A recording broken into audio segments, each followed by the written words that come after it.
I go to where? You leave from your working place, you come to the man. Yeah, from to my working area to Clarence to now go to the man. To go steal now? No, I don't go steal.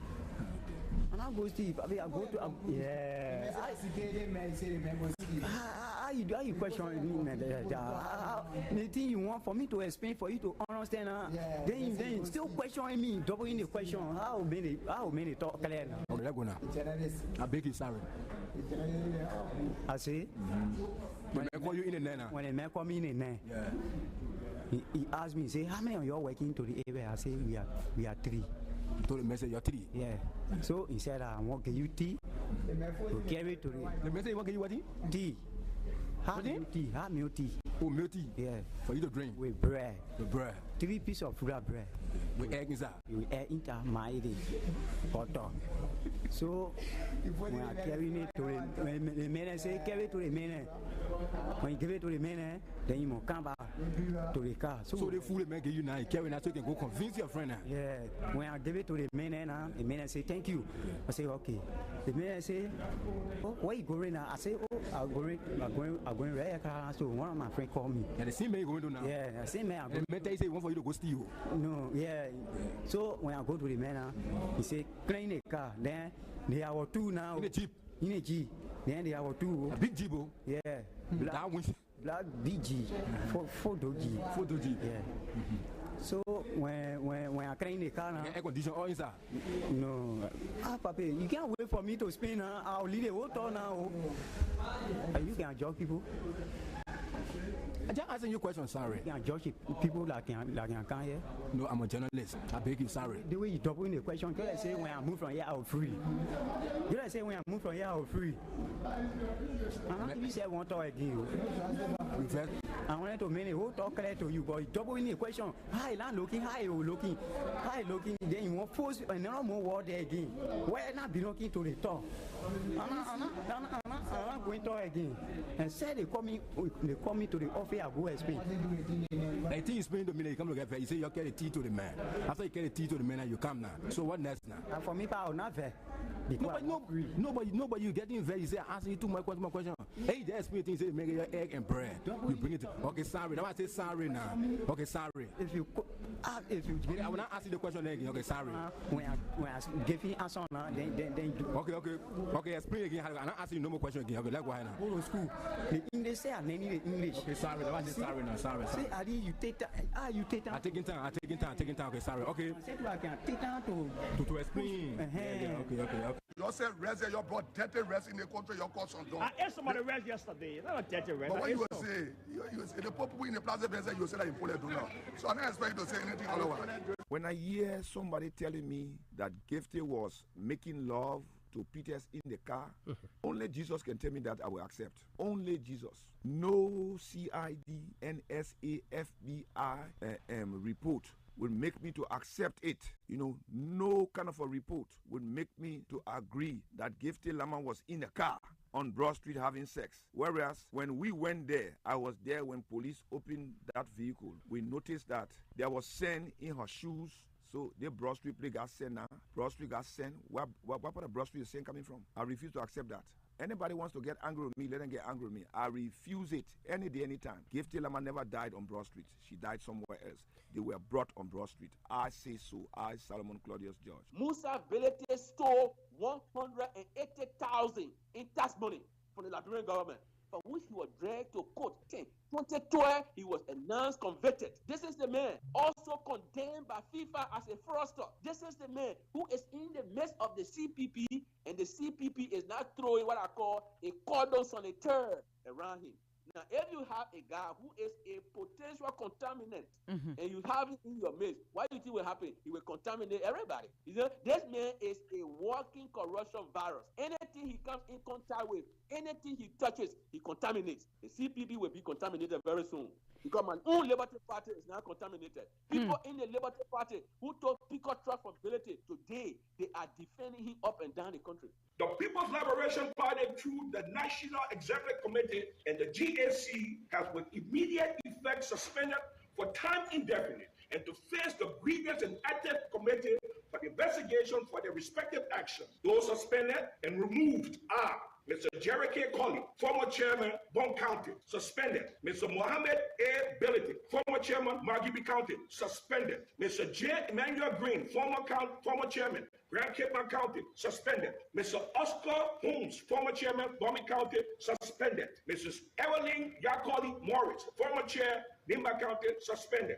Mr. Ibrahim Shalif, former chair, Montserrat County, removed. The matter will be settled. Tapo Ido now politicians, DJ Blue now politicians. So I am not suspended by the body of our constitution. Anybody that is suspended, go to court. There are 4 county chairperson conventions held in Royal Margibi County. I was the head of the delegate, and the delegate came from the 15 counties.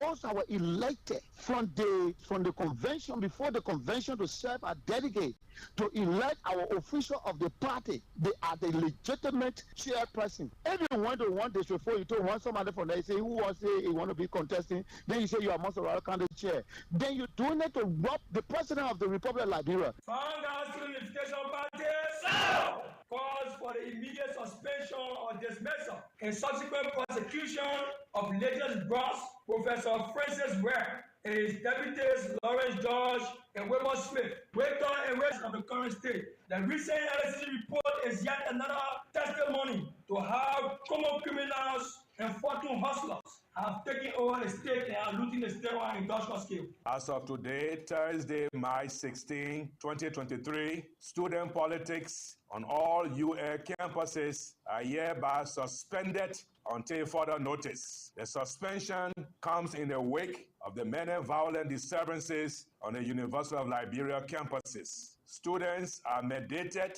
to keep in strict conformity to this pronouncement. One of the Seditious Coalition members of the UP, ANC, and Liberty partisans, and all other political parties are invited to join me, taking Liberia to a new era of peace and prosperity. You can count on the change that I have delivered, and I will continue to provide more transformative leadership. I'm here today to tell the Liberian people that I will be on the ballot as a presidential candidate in the next election. Currently, we do not have good international relations with the international community. One, the president, who is known as feminist in chief, who is known as one person who advocates for rights of women. He, President George Mani Weah, unconsciously elevated, instead of President Weah asking him to confront justice, he was elevated to become the doyen of his cabinet. He was appointed as the Minister of Foreign Affairs. That was a slap in the faces of women of Liberia. That was a slap in the face of justice in this country. That was a slap in the face of those who referred as masses. Getting money to destabilize CPP. They make the guns in the car. We say, yeah, you should not have guns. I remember the political party accusing us that we're paying the oath to the government. Daniel represented that he don't carry the gun. And I mean, I was talking everything. Go take more gun. Go take gun. I feel talking when you want to say, but you want me to say, I've been saying it. Mohammed, God, thank you for reminding me that the man carry the gun. We had a lie for him. I'm so sorry I will lie. That day we lie. We just shot more we made. Shot more. Because we made it on technical legal ground. They should not have such legal with such words.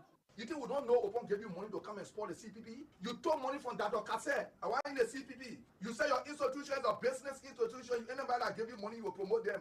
Costa, check my records and check your records. I made you who you are. Come and have protest. From the time I decided I'll be silent in the COP, have you ever pulled a group? The only thing you do, COP donate one hand cent. COP donate, that was COP was created for. You power, I get a bigger platform. You get bigger platform, you couldn't win election in the country. You get nothing, Costa. You get another chicken, we'll put you in cartoon, we'll package you the money to take you to Freetown. So you get big mouth to talk. Criminal and you eat money from Ambassador Weah. You promoted him here. All everyone and that silver people.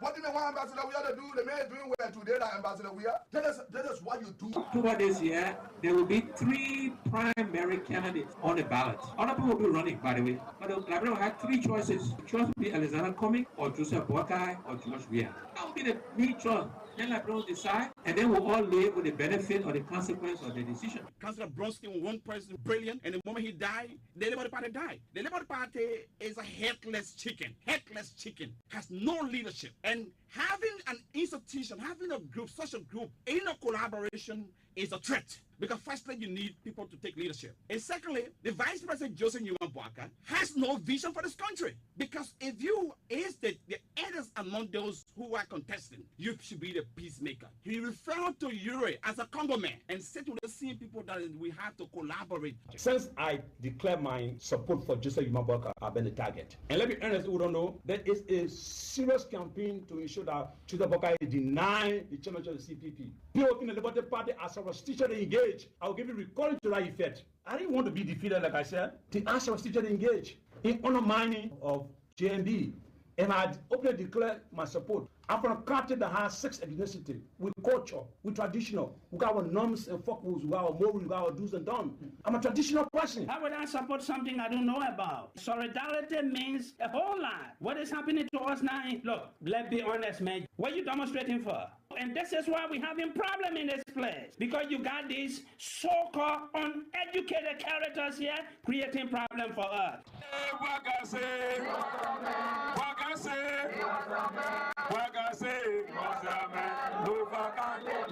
We are hearing that members of the defeated and losing opposition have reverted to certain strategies of buying voters' registration cards for the only purpose of destroying them. They realize they cannot stop you because you are the voters that are coming through a wave. So they can't stop you from voting for your president. So they have created crafty means to prevent your support for the president. Every time you say walk and call they say the ugly animal go bring water and baboons start making flour. By the time you say walk and call, Prince Johnson see that you're talking to him. You say, if you talk again, I'll get to you. So you want to bring walk and call, bring your damn walk and call. Don't be speaking your stinking more every day in this thing. Jesus turned the table upside down. I will turn your table upside down one day. What you just said is a blatant lie. L-I-E, lie. Well, I didn't know you wanted to have an interview just to come out with outrageous statements. That is not true. That is not true. That is not true. He was unjustifiably, illegally charged. I'm none of those, have never been, and will never be, whether they think so or not. I am a father of 14 children, grandchildren, with love for humanity, have fought all my life to do what I thought was right in the interest of justice and fair play. If I want my picture to be here, I must do something here. You will put your picture where your project is. Nobody will not just take the picture and put it on people's horses. Put your picture where your project belongs. Instead of debating in the Capitol building to increase the civil service salary, the lawmaker decided to turn to Mark Passing and go and fight the university students. Yes. We don't want any Bruce Lee in the Capitol building. Someone told me that money was given to District 8, $30,000. We all heard about it. Yes. There is no financial report. Some of you don't want to talk because they say the general will attack, but go and tell the general the field marshal is coming. But you are not the one that's like our people. He passed through Wednesday and somewhere else in Kawe. And Jopo Mekazo, the life of Francis Memu, Joe Toa, and the rest of the people, we stood by our people from start to today. So when something is going wrong, we got to come in and correct it like how we corrected yesterday. We've been correcting his mistake for yesterday. After he deflected, when we came with the revolution, he deflected, he fought us. We corrected it. He ran, he went in Nigeria.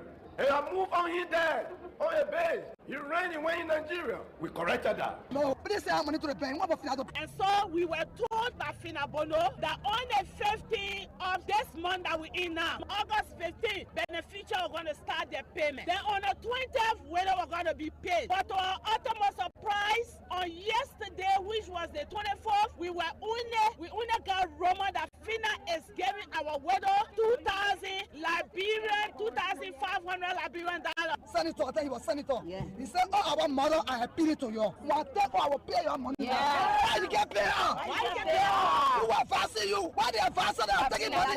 They're in a different country. Look at the Minister of State, see what he did. He and Luke will save home of 4 million. And I only 1 million can pay with you. This is your mother for grandchildren. They copy 50 countries. You want to get a buffet? You facing all the road. Everybody happy for you. Yeah. Why you can't see about the window? Love you like this. But let them get my message. I bear patient with them. If for any reason Representative Dogie and his students are successful and carry somebody else, some of them who get fake credentials, they will move them from there. I say some of them get fake credentials. Well, we are still there. We'll get there. Some of them brought fake credentials from America and other places. That Liberia thing. You were in this country when people were placed in the newspaper that they have fake credentials. In early government? No, the other people that were in different places, they drove them. But they will see it. I should not be the one. Somebody will do it. Somebody that they want will do it. We the Sano people, we must do something for our people. Not everybody in the country get a relative in Monrovia to come here after high school to go to college. So I will go there to help my people that the evil are dead. That the evil are dead. I left my children here.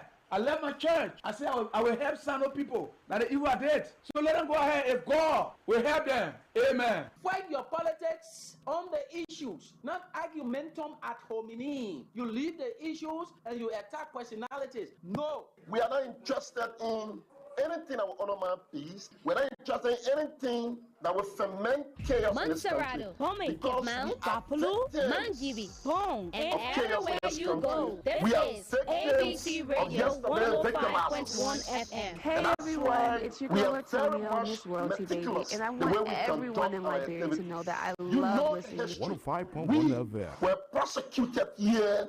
And we said to you now, Colonel, Hey ask anyone everyone, of the it's your girl Antonio, Miss Royalty Baby, and I want everyone in Liberia to know that I love listening to 105.1 FM. I like it. I like it. trendybeats.com.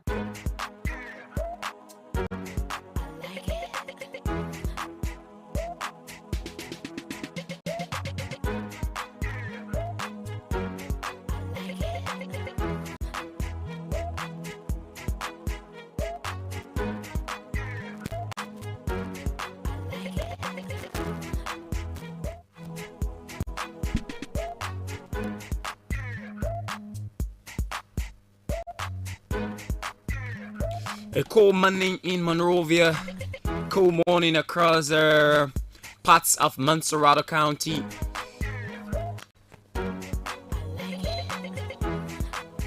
A pleasant way I'd like to welcome you to the program, The Morning Breeze on ABC Radio 105.1 on this beautiful Wednesday morning. And today is the 10th day of May 2023. What a way I'd like to welcome you to the program this morning.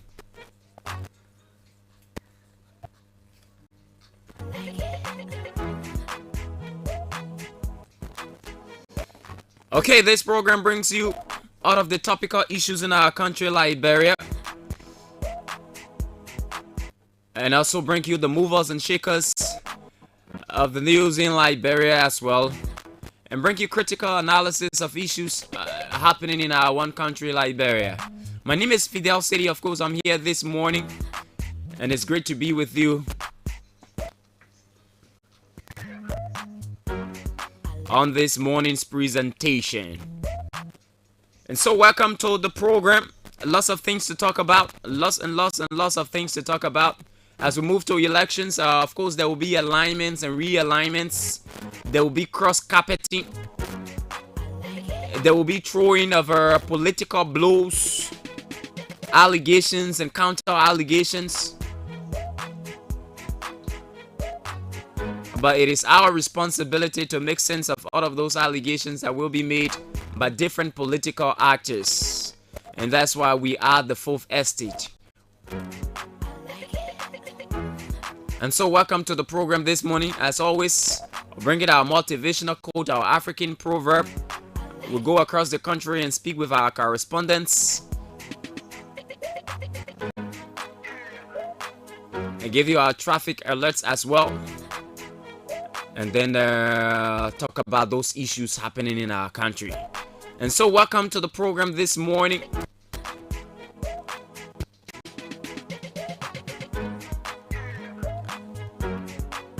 One of the issues that most of our leaders have, or one of the problems that they have, is the issue of integrity.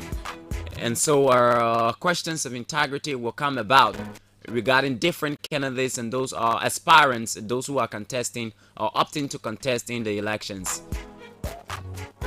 And so we'll make sense out of the statement made by Jeremiah Kuhn regarding the allegation made against him by Senator Prince Johnson, who is the chair of the governing council of the MDR. Of course, we look at that. The mayor of Monrovia, Jefferson Koji, has been accused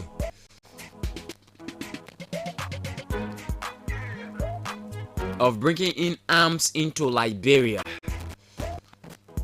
We'll look at that allegation and also we'll make available what we have in our possession.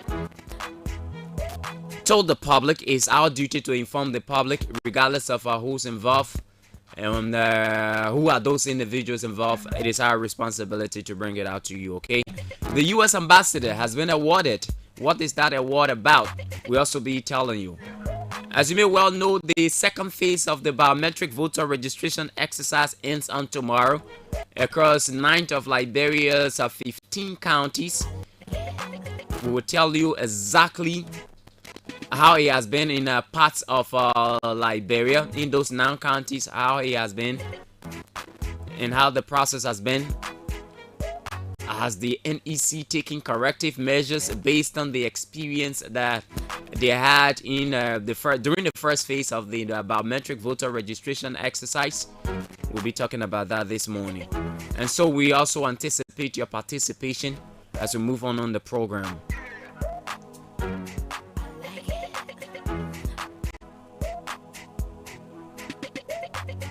President George Weah on yesterday returned to the country after his stay in the United Kingdom. Of course, he was there for the coronation of the king, and he's back in Liberia. We'll talk about that as well. And so welcome to the program this morning. Let's take our motivational quote, and it says,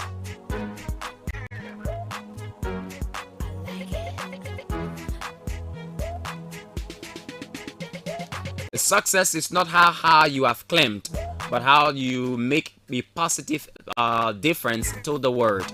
Success is not how high you have climbed, but how you make a positive difference to the world. And it's by Roy T. Bennett.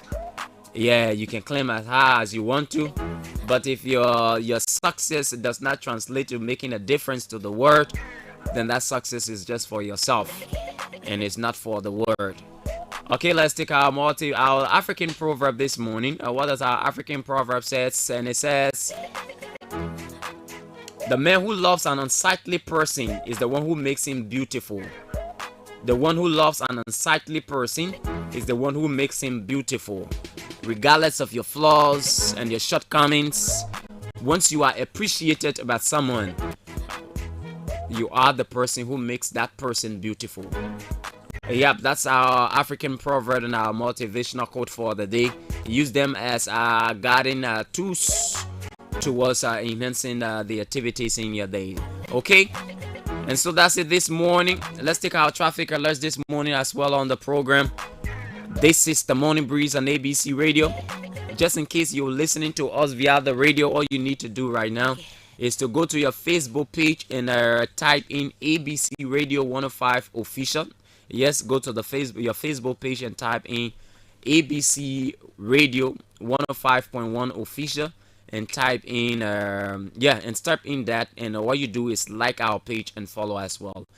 Just in case you want to follow us on YouTube as well, just type in ABC 105.1 Official, ABC 105.1 Official, type it on YouTube and get to follow us, subscribe, and then get instant notifications whenever we go live on any of our programs. Okay, you can as well go to your Google Play Store. All right, go to your Google Play Store and type in Radio King, RADROKING.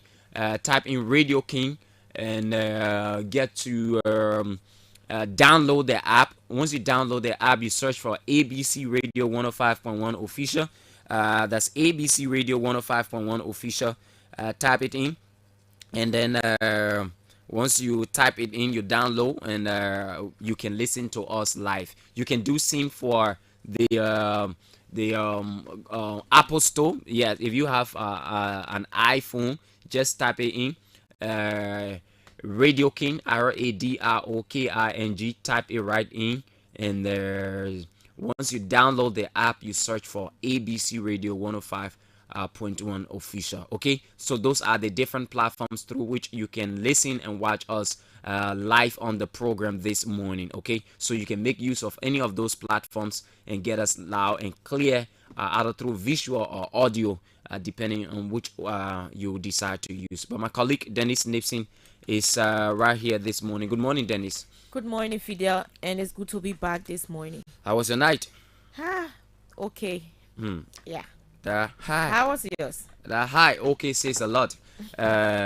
It's can I say self-explanatory? I know. I had a great night. The weather, very cool indeed, and sometimes it dispositions you. But disposition. it dispositions you. You have to go under the quilt, all right, to make sure you shield yourself from cold. That's the kind of weather that makes you late for work. You don't want to wake up from bed and all of that. For some reason, I have been getting up before my alarm. My alarm goes up at 5:30, but normally I get up around 4:30. 5 o'clock like that, and I'm preparing, and I'm up when the alarm is up. So the same today did not happen. I only got up when the alarm went off. So yeah, so it means I actually slept. I slept. Yeah, but it was cool. Yeah. And imagine you're sleeping on a cool, and then the rain start falling again. I know. It makes it worse. So you have to call one of the cool off, and there's only one cool you got control over to call off. You got control over the other one. Yeah. So it was actually cool night, but it's great to be here this morning and in time as well, to carry on our duty as always till the state. All right, so we are on this morning, and lots of things to talk about, like I said, but let's go strictly for our traffic alerts. Dennis, from the Painesville end, our traffic alert. Yes, from the Painesville end, as usual, from the RIA highway to ELW Junction, which is the LY Junction towards town. You ought to look up for traffic at the Kenneja, the RLJ end, and also at the Rehab Junction. You have a bit of traffic as well, and upward to the ELW Hospital, where you have intersection with the hospital and the Zoo Block community that is going along the Rock Hill end. There's a bit of traffic there because of the intersections, and also the road construction as well. And upward to the Peloton end towards the sport complex, you have a bit of slow movement because of the intersection there. The road that is diverting towards the Concortown Back Road, that's the Peloton end, and upward to SD Cooper Road, you have a bit of slow movement there because traffic has been directed to that end because of the work that ongoing at the main junction, the ELW junction. So you have a bit of traffic at that end as well. Upward to the Boulevard Junction, you have a bit of traffic as well because people are leaving from the 72nd Boulevard towards the Todman Boulevard, so you have a bit of traffic at that end. And you also should watch out for a bit of traffic at the Ministerial Complex because all of the vehicles along that route are plying that way, and you have the Concortown Back Road where cars as well moving from that end, so there will be a little traffic at that end as well. And that place always when you perhaps 15 past 7 and you are at that end, you will have to exercise patience because of bit of congestion in the traffic. And as well at the Catholic Junction, knowing that the Catholic Junction and the O Road, VP Road end, there will be a bit of traffic as well. Upward to the car wash where you have the Invincible Park, the main O Road Junction, there's slow pace there as well because of vehicles coming from the Old Road side to the main boulevard and to the Vamuma end as well. Expect a bit of traffic. And upward to 20th Street, to the JFK, opposite the JFK, you have or diversion there, not diversion, but you have intersection as well. So there'll be a little bit of traffic, and with the traffic light at 20th Street, you have to watch out for traffic there at that end. Exercise patience, know that there's traffic light, and you have to wait as well. And upward to town, where you have 12th Street, just a little bit, and as well as Stella Marie's, you have cars, making stop to ensure that passenger get on board the vehicle. So you have that little slow pace as well. And upward to Midtown, where you have the Broad Street and Johnson Street intersection from the bridge area, and you have a little slow pace. And that's it for the traffic lights from that side, Fidel. Okay, and then just a bit of education, Denise. You need to educate me. I'm confused with this GSA Road, VP Road, and SD Cooper Road. Okay. So yeah. SD Cooper Road, let's take it from the town bell. Okay, VP Road is around the Catholic Junction. Okay. So the old road has 3 entry points from town. So when you leave from Invincible Park, that's the old road junction. Where the car wash, yeah. Yes. And we come further down towards Congo Town. Yeah, towards Congo Town, where you have the Catholic Junction. The intersection directly opposite the Catholic Junction is the VP Road that you use to go in Old Road. Okay. So when the SD Cooper Road is the one that is closer to ELW Junction, where you have the banks and all of that. Okay, on the right there. Yes, the road that will take you at the back to Complex, facing towards Complex end. And also the GSA road now is the one that is further past ELW Junction. ELBC, yes, ELBC. When you pass ELBC, that intersection, on your right is the GSA road. But then you have VP Road as well. VP Road is also not VP Road, but AB Turbo Road. AB Turbo Road is like almost adjacent to SD Cooper Road. So SD Cooper Road is on the right of junction towards SD Cooper Road. Towards Complex. The back way, and then AB Turbo Road. It's on the left. It's on the left, where you have the 12 houses. Is the road that used to pass behind or LRA towards the town hall or the city hall and the. Okay, all right. Now I understand. I understand. Yeah, I've been very confused. There are a lot of people who, get confused. I've tried to come to terms with, knowing the difference is different. I can't forget again. Yeah. At least I know SD Cooper Road, that the one that going shortcut to Complex on that side. AB Turbo Road, that the one that on the left, that passing around LRA. Now the GSA Road, that the one that after ELBC. Yes. At least now I'm educated, and like other people, they are educated as well. All right, so those are our traffic alerts from the Painesville, Congo Town, and Cinco. And you didn't reach in town. No, I came to town. I said around the Johnson Street. So this place coming from the bridge, from the Vata end, you experience a bit of traffic because you have it's the Gabriel Tucker Bridge, right? Sure. Yeah, coming from that end towards town, you have the Kilo Bean buses and all of that. So there will be a bit of traffic for the cars are coming from Vata, and so that's it. The only aspect of the Painesville that I would like to show light on as well happens to do with the Coca-Cola factory end towards the red light. So at Park-on-Pin Junction, you always experience traffic because you have the Zeze community and you have the Park-on-Pin end, and also the main route towards red light.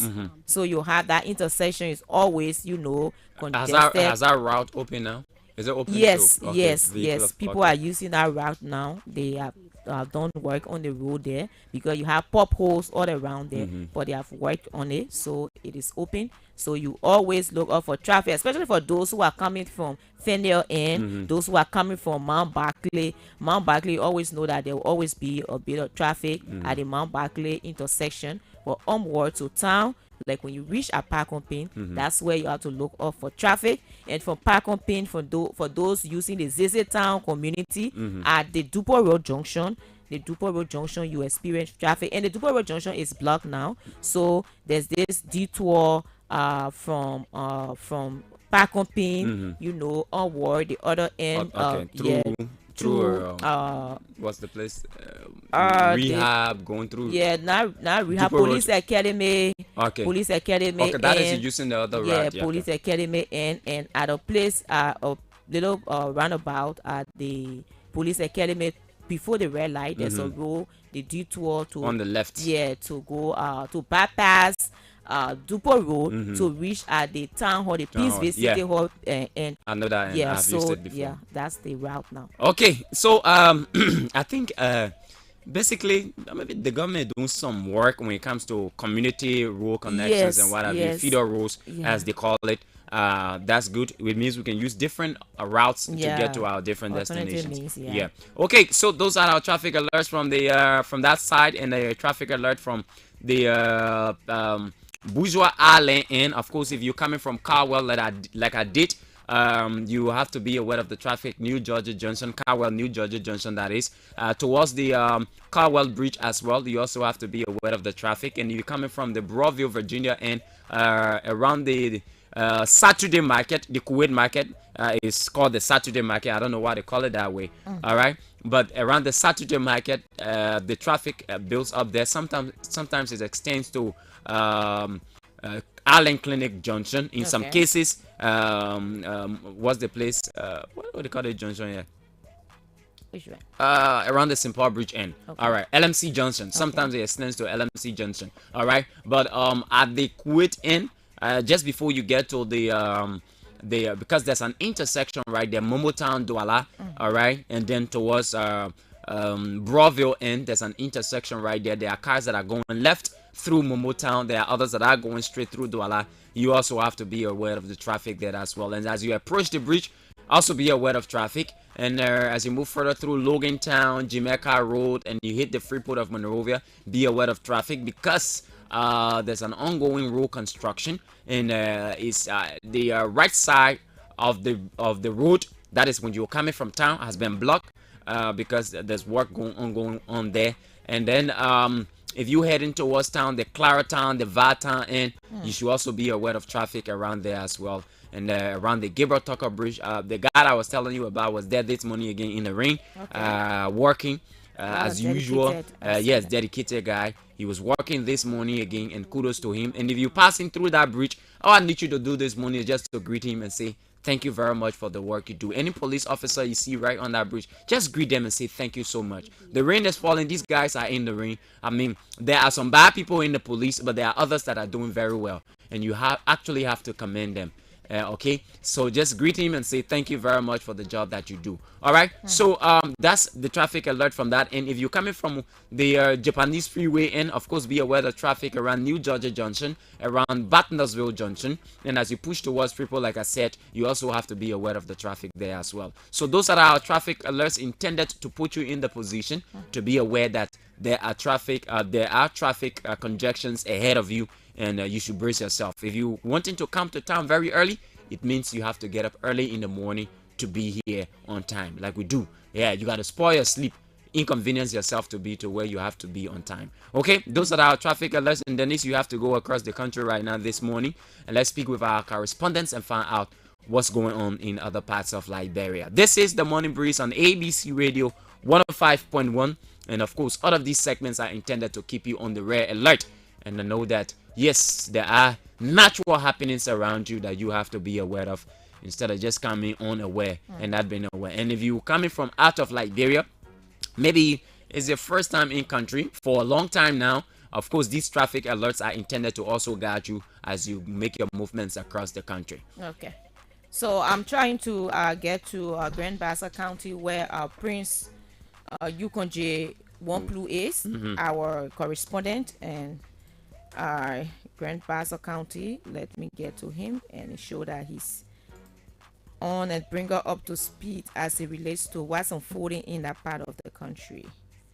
Prince Yukonje is our Grand Bassa County correspondent. Okay, And Prince. this morning we'll take, at least a minute and 30 seconds for each of them. Okay. Yeah, we have to restrict it now with time. Yes, yes.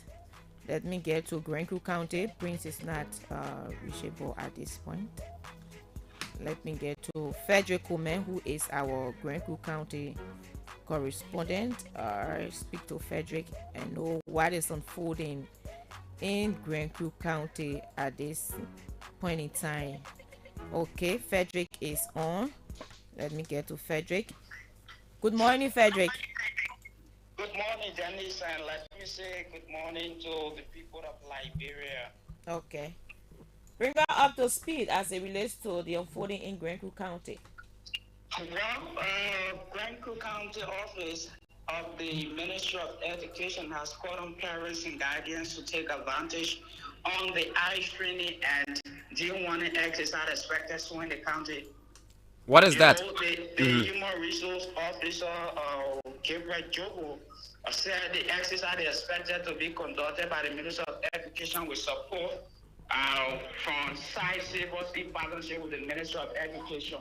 So the eye training exercise is mainly about testing the students. You know, we got a lot of students in Grenco County where even if they go on the campus, you understand or looking on the blackboard or the chalkboard and seeing the writings clearly, you know, it's a challenge that some of them you see the water coming from the eyes. Their eyes are sometimes affected by other things, maybe while coming home, you know, other things get into the eyes and they are no more able to clearly see on the board. So these are things that they have been observed by the Grenco chapter of the Ministry of Education, that is the Grenco County School System, that there's a need.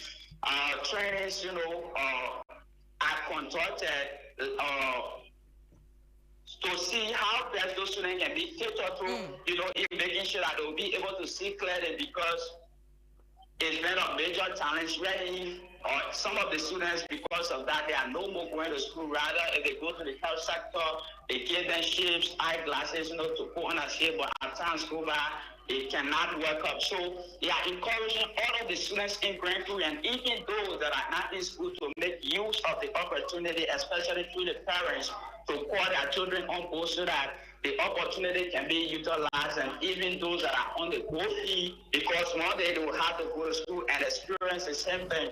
So the Human Resource Officer, you know, in the office of the Ministry of Education in Grenco County, Gabriel Devo, said it is also a course that maybe you see students will be coming from the home. They talk about deworming. Deworming is also the sickness wherein students experience worms in a system if they're coming from school. Maybe other things he said they get into that hole and enter that system, something which enable them to spend most of the time in school, but rather they take pleasure in coming home, you know, at the concern of the administration. So these are things that they are trying to welcome to see how best the students can be taken care of, because it are the future generation, and medical attention has to be given to them so that they can have the clear mind of going to school without any bad health condition and all of that. Okay, thank you so much.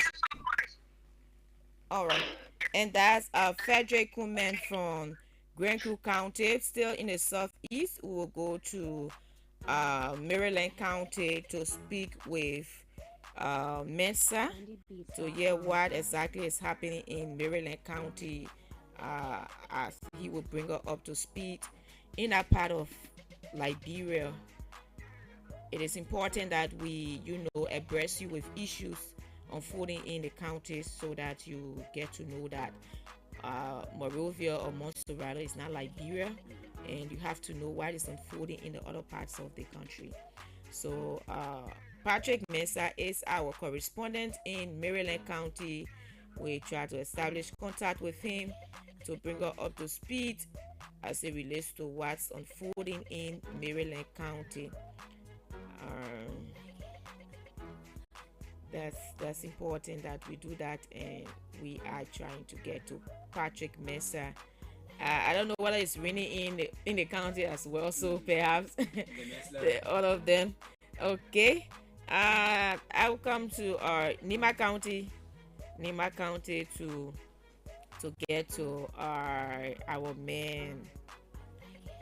Joseph Kekula, who is in Nima County. Joseph is in Nima County. Try to get to Joseph Kekula. Okay. And let's sleep carry them now. Yeah. Okay, we're trying to establish contact with Joseph Kekula in Nimba County and see what's happening in Nimba. As always, this is the Morning Breeze on ABC Radio 105.1 with me, Fidel City and Denise Nipson, and we'll go across the country to give you a feel of what's happening. And I think one of our emphasis should be about the biometric voter registration exercise in that part of the country as well. All right, let's know what's happening there and how is the process like. We will discuss that this morning. Of course, we've received complaints from a different end regarding the entire voter registration exercise. So establishing contact with Nathan Colley in Bon County. Joseph Kekula is not available, so let me establish contact with Nathan Colley in Bon County to tell what's unfolding in Bon County at this point in time. Also, the biometric voter registration exercise is also ongoing there as well, so he will bring her up to speed. Okay, it's like all of the correspondents are not up to their task this morning. Let me get to our man Walcott Carey. Walcott is always ready and always on his alert to bring up happenings in Magibi County. So I would speak to Walcott Carey, who is our Magibi County correspondent, to tell us what's unfolding with the Kakatonians and the Magibians. Okay, good morning, Walcott, and welcome to the Morning Breeze. Yeah, good morning, Dennis, and good morning to our valued listeners and listening to the biggest program on ABC Radio, the Morning Breeze. Okay, how is it like in Magibi County this morning? Well, whole of last night we experienced heavy downpour of rain in Kakata City, Magibi County, and as we speak, the weather condition is very, very cool, and there is no chance of sunshine. And this morning, the rain wants to fall again, but notwithstanding, everything is on course. Okay, so bring her up to speed as it relates to training issue quickly. Well, the Ministry of Health, in collaboration with UNICEF, and they get support from the government of France, which is one of those institutions or countries wanting to see Liberia health sector develop. And according to one of the Ministry of Health Minister, Chase Sanford Wisse, for statistical registration, was able to inform clinicians because the training was for them to be trained on birth registration, why to register birth, and the importance of age. But Minister Chase Sanford Wisse, in his professional wisdom, and the Minister of Health said the government of Liberia, through the Health Minister, Wilhelmina Jala, is doing everything humanly possible to strengthen Liberia health system. And at the training, Minister Chase Sanford Wisse was able to tell them that birth registration is very, very important according to the 1971 Act, which makes birth registration compulsory and even death. And according to Minister Wisse, he said every child born within 14 days should be registered, and also use the occasion to call on health clinicians who are beneficiaries of the 2 days training which are concluded on yesterday, that their roles and responsibility is to ensure that they register the birth of our Liberian children, and to also encourage mothers at least to bring their children in the various health facilities to come and register their children to obtain birth certificates, which gives them the legitimate right to own citizenship in the country. Okay. Thank you, Walcott Carey. Thank you so much. Thank you so much. And even Mr. Edwin Yakpaolo, who is the county registrar for Magibi Health System, also called on the health clinicians to redouble their efforts and to ensure that the African Charter on the Rights of the Child, Article 6, and the UN Convention on the Rights of the Child, UNCHR, will also be implemented fully, as together, collectively, we can make our health system better in the country. Okay. Thank you so much, Walcott Kere. I will now go to Bon County to speak to our correspondent there in Bon County, Nathan Colley. So you listen to Magibi County correspondent. Let me go to Nathan Colley now in Bon County to rejoin him. To establish contact with Nathan Colley to bring her up to speed as it relates to what's unfolding in Bon County at this point in time. Good morning, Nathan Colley, and welcome to the Morning Breeze. Okay, good morning, Deputy Manager, and thank we're happy on the Morning Breeze this morning. Okay, let's hear you. What's happening in Bon County? Well, they had a communication director of Jungle Energy Power, and Jungle Energy Power is operating both upon the Nema County communication director, Ms. Zawulu Bamagba, had described power team called on people of Bon County to stop against power team because power theft? Yeah, power theft. Sorry, okay. Because the electricity, like Jungle Energy Power is operating the country, is very affordable because for months some people to a very hard to pay 1,500, which is $10 according to the number of rates that we used to use that 2 months back. But still people are still in electricity, so he calls to desist from the process. And according to the law owner, the second degree final law honor parity is a person created should be given a 10 or not less than 5 year imprisonment according to the law. And also considers that people should serve by watch or anybody intend to see a quarry, they should give the complaint to the local office, and that person will award $5,000 for that information. Okay. So what other training issue you like to talk about in Bon County that's unfolding? Yes, over the weekend, the Action Driving Academy School, they graduated over 25% from their program, and they've been in the country since 2019. And according to the executive director, one Mr. Joseph Fire, he said that since the program was introduced in Bon County, they have graduated over 200% from professional driver. And before the completion of the graduation, sometimes they can offer a driving lesson and other activities like make people to be professional driver in the country. Okay. Thank you, Nathan Colley. Thanks for having me this morning. Okay. That's our Bon County correspondent, Nathan Colley, bringing up to speed as it relates to what's unfolding in Bon County. And yes, Fidel, that's the developments as it relates to other parts of Liberia. Okay, thanks to Dennis Nipsing for getting in contact with our guys there from across the country. It's great to be back on the program this morning, the Morning Breeze on ABC Radio 105.1.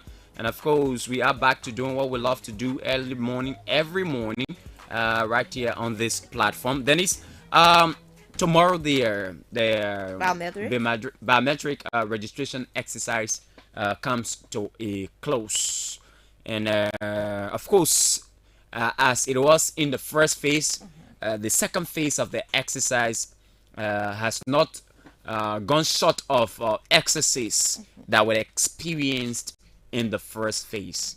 I want us to look at the way the NEC has been conducting the affairs of the BVR exercise. I mean, we've all complained that this is a new phenomenon. I mean, but because of the experience that we had in the first phase, we were able to give pieces of advice to the National Elections Commission. And thankfully, the National Elections Commission accepted these recommendations. And we had thought that they would have put in place measures that would have averted the recurrence of what happened during the first phase of the exercise. Unfortunately, that did not happen. And we still receive complaints of the same issues that occurred during the first phase. Then let's just run us through, I mean, with some of those complaints that we've heard from the different sites across the country. I mean, within the second phase of the registration exercise. Okay, so in terms of that, like you talk about the biometric photo registration exercise, and though it is a new phenomenon in Liberia, which of course we want to give credit to the National Elections Commission and saying kudos to them for ensuring that we can have a biometric voter registration exercise, in as much as we applaud them for what they are doing in terms of ensuring a new style of that. There have been a lot of complaints here and there. First, it came from the first phase, where there were complaints of centers or equipment being not working and all of that. And after the first phase, the chairperson of the commission told us that they were ensuring that they work on those issues, and also the first phase will be used as precedent case to ensure that the second does not have a lot of those challenges that was experienced in the first phase. But then we saw that there have been complaints even from Maryland County, from Grand Crew County, all of the 9 counties, that the remaining 9 counties that is ongoing now. There were complaints of the same challenges in terms of the equipment they were using, the computers, perhaps computers going off, computers slow to come on, and people not being aware, and there are a lot of other issues in terms of electricity and all of that. There were complaints of that in the remaining 9 counties, and we also saw the opposition Unity Party also coming up with complaint that the National Elections Commission is doing, or has mastermind some stuff to ensure that they do not get registered. Their supporters in their how do you term that? Their base. Their base. Thank you. That is the Lofar and Nima Bell, that they won't have huge number of their supporters registering. That's why the NEC has mastermind, or way allegedly to ensure that, to prevent those people from registering. So that's why they had issues in those areas. And like they have said, but it wasn't only with Lofa and Nima. So we have our correspondents across the country. They also reported that in Grand Crew County, in Maryland County, in Nima County, there were also challenges experienced that also made some of those who have gone to register, feeling reluctant. They feel reluctant of going to register, because whenever they go, perhaps some of the centers will be having challenge, and they will stay all day without being registered, so they will leave from the center. So that led to a lot of people, feeling disappointed in the system of which they were trying to exercise their constitutional right to register. So we saw that there have been a lot of challenges as it relates to the second phase of the biometric voter registration exercise. And the NEC continue to say that they are not extending the time like they did in the first phase, and they were so sure about that.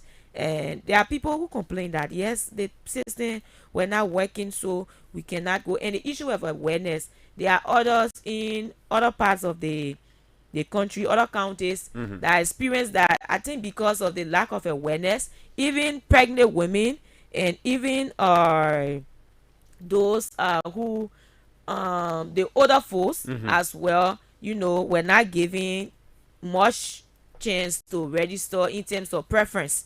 Yes, the pregnant women were complaining in other counties that they don't give them the chance, as per what should have been done, to give them preference and come to register first, but it was not given to them as well. So there have been a lot of challenges, and I think all that boils down to the NEC 2 not being funded, and they have expressed that over time and continue to express that in terms of getting the right funding to carry out their work, Fidel. So I think the challenge continue to persist as it relates to the biometric voter registration exercise. Good. And for me, I thought that, at this stage, because since the complaint from the National Elections Commission regarding funding, in fact, the U.S. ambassador stated it that the NEC needed to be funded.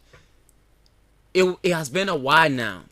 And in my mind, the government has made some available some funding to the National Elections Commission, which is intended to ensure that the entire biometric voter registration exercise is done with. So, in this instance, I think the National Elections Commission did not learn from what they experienced during the first phase of the election, of the registration process.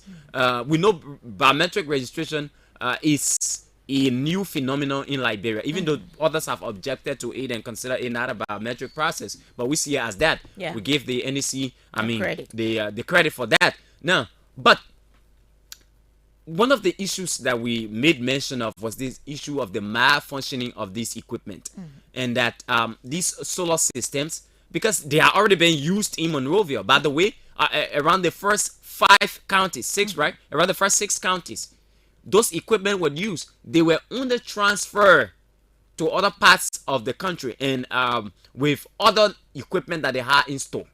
So it's not that all of these equipment were bought brand new to go there. So they were used for the number of days in those other counties that were part of the first phase of the entire biometric voter registration exercise. Sure. So those are the same equipment that experienced the problems that existed during the first phase of the registration exercise. Now, I had thought that the National Elections Commission would have taken cue from those experiences and channel the wealth of experience into the second phase of the registration exercise, so as to avert the recurrence of what happened during the first phase. That did not happen.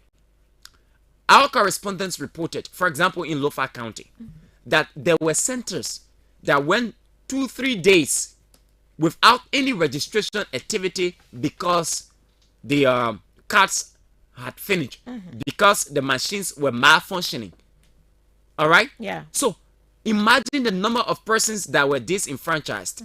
The same happened in Grand Crew County.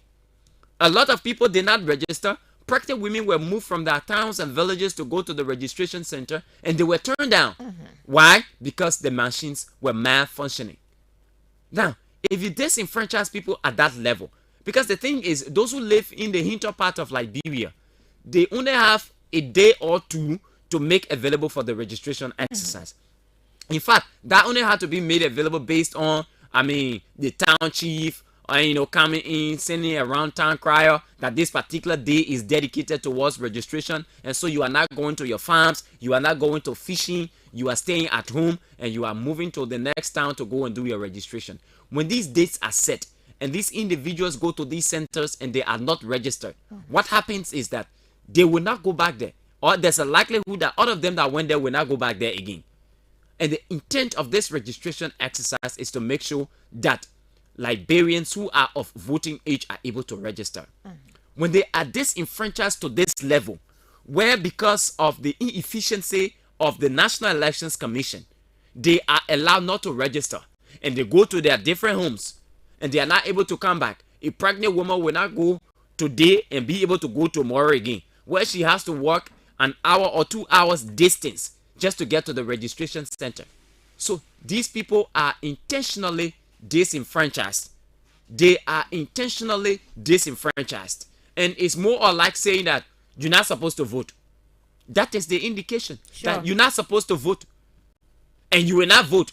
And that is why, even though I believe that the statement from those the Unity Party was a bit more political as opposed to, I mean, dealing with the right issues, because there are other counties that experience him as loafer. Sure. Because their contention was they won't do it because that Joseph Boakai stronghold and they want plenty of people to register. I mean, I didn't buy into that because it happened in Maryland. You remember the Maryland situation? Yeah. Where centers were closed. They could not open for a day because the machine were malfunctioning. Same happened in Grand Crew. The same happened in Bond County. Grand Bassa reported on the first 2 days of the registration exercise, they had some issues with their machine, but that issue was later resolved. Now, what we are saying is this. A lot of people will be disenfranchised as a result of these malfunctioning machines, which we earlier alerted about. All right? But the NEC did not take corrective measures. Like you said, it could be linked to lack of funding, because if fundings were available, Denise, I believe that equipment would have been procured for the entire 15 counties instead of doing the registration in phases. Yes. And it was done in phases because of the same issue of lack of logistics, and that is why it was done. And I remember the UNDP giving generators to aid the process. Yeah. I mean, look at, we can be baking for this small thing, you know. We know say all we know say we're doing election in 2023. Since 2021. I mean, worst case scenario now, 2021, from 2021, you're supposed to start planning for the entire registration exercise. You're supposed to start planning. You're not supposed to wait for 2023 for. And you know, then we stay crying. And that is why sometimes we blame the Ministry of Finance. All right, we know we have issues with money, but then when you tell us, say, when ARA tell us, say, we not collect plenty of money, and then we're not able to fund major issues in our country, then we start asking, there's plenty of money that you're collecting now, what you're doing with it? Then we start asking those questions. But as important as the election is, at the eve of the election or the processes leading to the elections, and we are receiving these complaints, then it makes it difficult for us to believe that the process will be transparent. We start having these doubts. Sure. Because the process leading to the election is as important as the elections itself, as the day of the election. If the processes leading to elections are transparent and they are done on time and people are not disenfranchised like they've done, plenty of people in even the most rather the first phase of the registration exercise did not register because of these same issues. So why would not take you from them and make corrective measures before going to the rest of the 9 counties? Tomorrow the registration ending. Yeah. And then you'll be amazed by the numbers that will come out. I mean, because I believe that due to several reasons, unlike in the first 15 counties that were to a certain extent accessible, there are counties amongst the 9 counties that are not as accessible as the first phase of counties in the first phase of the registration exercise. So again, we still experience these problems. Exactly, and we will continue to experience. They say once who fail to plan, plan to fail. Plan to fail. So there must always be there should always be planning ahead of time and funding. And whenever they talk about funding, sometimes people try to think that we want to talk about this overly, but it is important because this is the elections we're talking about, and the need for the National Elections Commission to be funded, it is of concern. That way you have the awareness going about and all of that. And like you talk about donation of power source to the NEC. At this point in time, things like generator, is there something that government cannot procure, that you have, foreign partners, development partners coming to donate that, but yet and still you have officials who are riding cars that are far, that's so expensive, and sometimes you see some of the vehicles, you wonder whether we are in Liberia. This is Liberia, a country where people cry that no money and this is happening, and we have this situation, but the vehicles that our officials use is something to think about. And it is so saddening that as a country we continue to move in that direction. And some will tell you, yes, but in past time it happened. You didn't see that others were using it while people didn't talk, but people talk and continue to talk. And whenever another system come in, it's about them ensuring the right thing, but it's almost like a cycle that people will continue to just moving around and not doing nothing much to change the situation. Nothing much to change the situation. Is a vicious cycle, and we keep going in this revolving trend that we lost sight of those very key things that should be our focus. It's like there's this joke about about people. They say when you're renting in house, you not pay the landlord, but whole day the landlord spending chicken sin, spending barbecue, you facing all kinds of things, but you don't want to pay the landlord rent. Like how they can pull you outside. It's the case with Liberia. I mean, we are cash strapped. We are a struggling nation. We're not saying our public officials should rack a care, but we have to look at our fleet management policy as well. I mean, can somebody spend 3 years with them, then you see the car, it's not correct again. You give it GSA go and start ushering it, then we procure another one. I mean, we have to look at our fleet management policy. Sometimes it's shameful that our international partners have to be giving all kind or I mean, and they even throw it in the face, like the statement from the ambassador. He said that while they are trying to get a certain amount of money, that's the money the lawmakers, are using it for themselves. And one of the lawmakers was talking about the money. It is not the lawmaker. We have other staff. We have these who are also benefiting. It's not only the lawmakers that using that money and what have you. But yet and still, it is the reality on the ground. And these are things that we continue to talk about, Fidel. Okay. Which is very much saddening and important to speak about it. Definitely. The president of Liberia returned to the country on yesterday, Denise, after attending the coronation of the king of the United Kingdom. Yep. And he's back in Liberia. There are people who have criticized the president. They've said that the president wasted taxpayers' money and that there was no need for the president to have gone for the coronation even after they invited him. And they think it was a waste of money. Dennis, what do you think? So they have their they have their reasons for which or why they said that. And the reason is they say that taxpayer money is supposed to waste it. Yes. Liberia not part of the Commonwealth. I mean, why will we be going to the coronation of the king? What do we want to prove, especially when we don't have money? So yeah, that's what I'm saying. They have their reason of saying that, and looking at taking into considerations those factors that may have necessitated their statement in terms of being lavish, spending here and there, while Liberia, we complain about the economy. And it is a good thing that the president attend this kind of event, because he get to meet with other world leader, other counterparts from other nations, and try to engage them as well. And sometimes it's being wasteful as well. Looking at the delegation, looking at the team that formed the travel, I did not pay much attention to how many people went along with the president. That also could be a factor to consider, in terms of all those who went with him, how many people left just for that trip, for that visit, for that program, how many people went with him.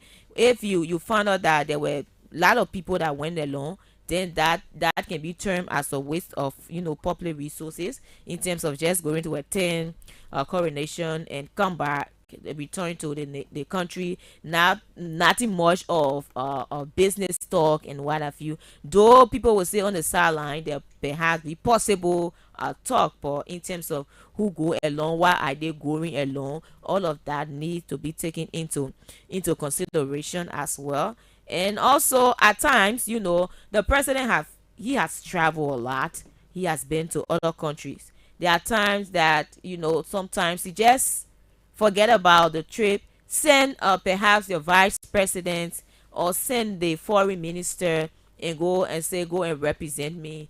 At times it's not because you will have all of the head of states at that area, all of the presidents at that area. It means that you should be there. Sometimes you take into consideration your own budget, because when you are living as a president, you have a lot to go along with. You have to have your security guys, you have to have this alone, you have to have all of that. So you sometimes weigh in and look at the the possibility and look at where we are now. If I spend this amount to go to this program, you know, for this reason, will it be beneficiary if I go along with all of my entourage and in terms of all those who will form part of the delegation?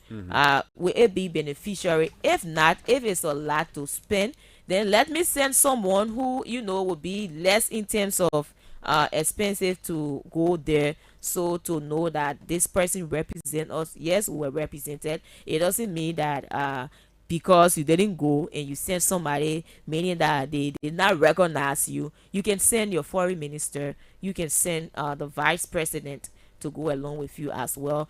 Perhaps the vice president going, there will be not much official will go along with her, just a team, you know, to go and represent. So like I said, they are right as well. And also those who applaud that he left for the program as well have their own side looking at all that. But I think in terms of where our economy is now, and especially when we talk about hardship in the country, the president, some of the visits need to be reduced, need to look into and see there's a need that this one, no, it's not necessary, you know, let someone go there and represent me and come back with the feedback that we can work on that, you know. Good. At this stage of our country, the president needs to do what we call smart travel. SMART TRAVEL, smart travel. And this one, when it comes to the coronation, like you said, the president had two options. One option, or three options, so to speak. One option was to send the foreign minister or the vice president. The second option was to go along with the foreign minister and maybe one or two persons. And then the third option was, look, let me stay home and just send congratulatory message. Now, there are different reasons what I'm saying there. The first option, which is sending your vice president or your foreign minister, is that, look, Dennis, we in a dire situation. The country is struggling when it comes to finances.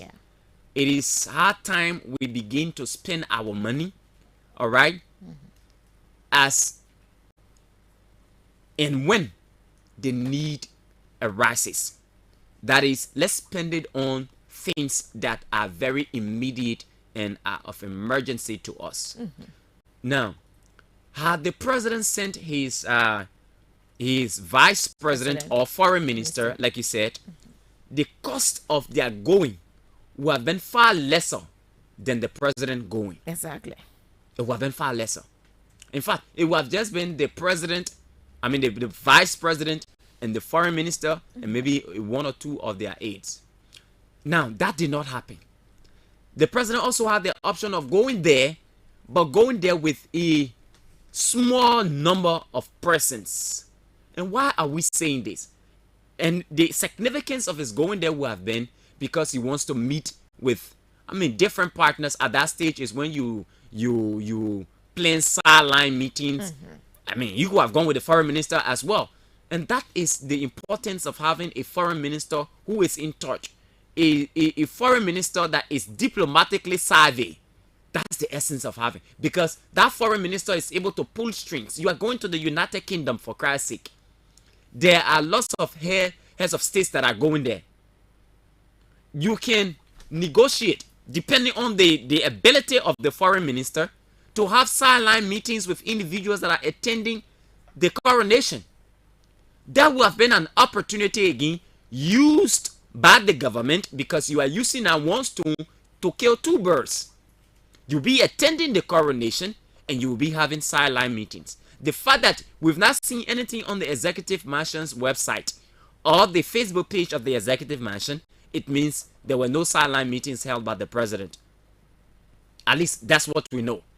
So that trip could have been used in two folds: for the attendance of the president at the coronation, And then those he's carrying with him, of course, they could not enter the hall. So it means they were lying down in their hotel rooms. All right? They were lying down in their hotel rooms. That time could have been used to negotiate with people who were there.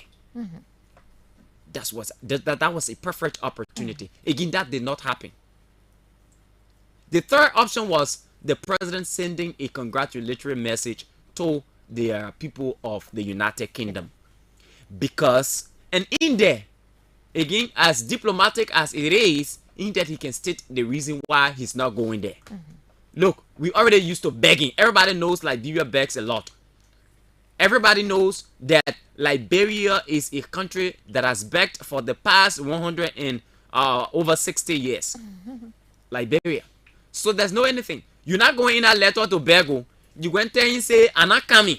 The reason why I'm not coming is because my nation is at a crossroad now. Yes. And we are trying to use every dollar and cent, right, to spend it on the people. That intelligent way of begging there too. Yeah. So when they look at it, they read the president communication, they say, yes, these people are really struggling. Yeah. So whenever you request for support through any means, they will look at that letter and reference it and say, you see the president, he wrote this letter, and you say people, because they not get money, trying to use the legal resources to fund important projects in his country. That would have been a mark. Because at the end of the day, Dennis, a representation of the president at the coronation, I mean, there's nothing wrong with it. I mean, he's the president of the republic. He can go there. But, like we said, it's not evil to go there. It's not against the law to go there. But expediency calls for him using his judgment to say, I am not going there because my country is at a level now where every dollar and cent is very important. That could have been done. So the options were before the president to utilize. Back to the smart travel thing I was talking about. Liberia is suffering, and the president knows that. He himself has admitted that on several occasions. Liberia is not bread and butter. It's not that you will fix all of the problems in a day's time, but you will start to fix the problem based on the decision that you make. So at this stage, it's about smart traveling. Every time you jump on the plane, it should be because of the dividend that will be brought to the republic. That is, Mr. President is going to France, for example.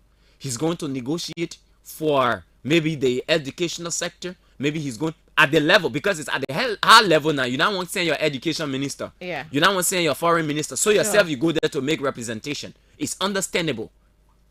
He's going there based on the gravity of the issue. So you go there. You go negotiate. But at the end of the day, you know, say you will get something. The same applies. You go to UAE. Your good friends in the UAE. You go there because you want to get some kind of dividend to the benefit of the country.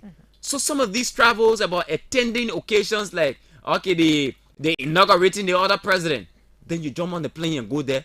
It has to be reduced. How many people can come to our inauguration? That the thing there. How many people can come to our national days? I mean, observance of our national holidays. So we have to, the president has to now begin traveling smart. Travel smart, Mr. President. I know it's easy to say about the money in the budget. I mean, we can take that money and do other things. So the money shouldn't have been in the budget in the first place. If the intent was traveling smart, you would tell them, you know what? The money that's supposed to come to me, a man that's supposed to come to me, let's put it in other areas. And once you take that decisive decision, all right? Once you take that decisive decision, it will rub on all other ministries and agencies. It will rub on the legislature. It will rub on the judiciary. And they will know that the president is really serious about us joining and ensuring that the monies that are meant for these different travels, that monies are used for equipping our health facilities. Those monies are used for putting more chairs in the schools, for equipping the schools. Those monies are used to pay volunteer teachers that have been volunteering for over 5-6 years. Those monies can be used. They can be used to train more doctors like you did from the onset of your administration. That can be used. I mean, that is the way we want to see. At the penultimate stage of your administration now, it's time to start taking decisions that are very smart and in the interest of your people. Because as it is now, Dennis, you turn to every corner. The people call here in the morning, yeah, they can be dealing with the government. Yeah. I mean, it's not something we of course, as humans and as a fairly instituted authority, you don't want to hear your people talking to you like that. Yeah. But when it's like that, people got to talk like that. You have to be washed up. That's how it is. So some of these condemnations can be avoided and the right things can be done, provided if you are willing to do it. And what I know in this country, we have a follow the leader kind of party in Liberia. How the Propo suit come about? Oh, you think Propo suit were not existing before? It was existing. But once the president started wearing Propo suit, all now we're in Propo suit. The president brought out design slippers where you can just pull your foot inside, you know, just a shoe, they're not shoe, but a slipper. Yes, shoe slipper. All of the shoe slipper we wearing it. But the sneakers with the coat sneaker with coat suit that we are bringing again. You understand? Everybody following suit. So we have a follow the leader kind of style in our country. So if the leader is doing something positive, everybody will follow suit. And that is what we want to see, Mr. President. You are at the last stage of your governance. If it is called political, decisions, make that political decision in as much as it is to the benefit of the people of Liberia. All right. So we thought to state that. Dennis, let's go to the phone lines on 0555 105 100 0777 105 100 are the numbers to call. And your I called him Dennis Bossman. We'll talk about it at a little past 9 o'clock. Let's not dilute it. All right. Let's go to the phone lines 0555 105 100 0777 105 100. Like we said, the president has to travel smart. The National Elections Commission, to me, they did not do much of a good job, even though we commend them for introducing the biometric voter registration exercise. But we still believe that much was left to be desired because they did not follow on the mistakes they made in during the first phase. Good morning. Good morning. The ambassador. Okay. You finish registering now? Yeah, I'm okay, that's good. I got a car, I want to pass my car, and send it to your email as a first way. I can be posted this morning. All right. Now, and let me go straight to the issue. Denise, I want to ask one question. I don't know whether the president why wearing stuff. Because you're trying, bro. We know about that one. Yeah, we got to talk about it. What we gotta do with that one? What we gotta do with that?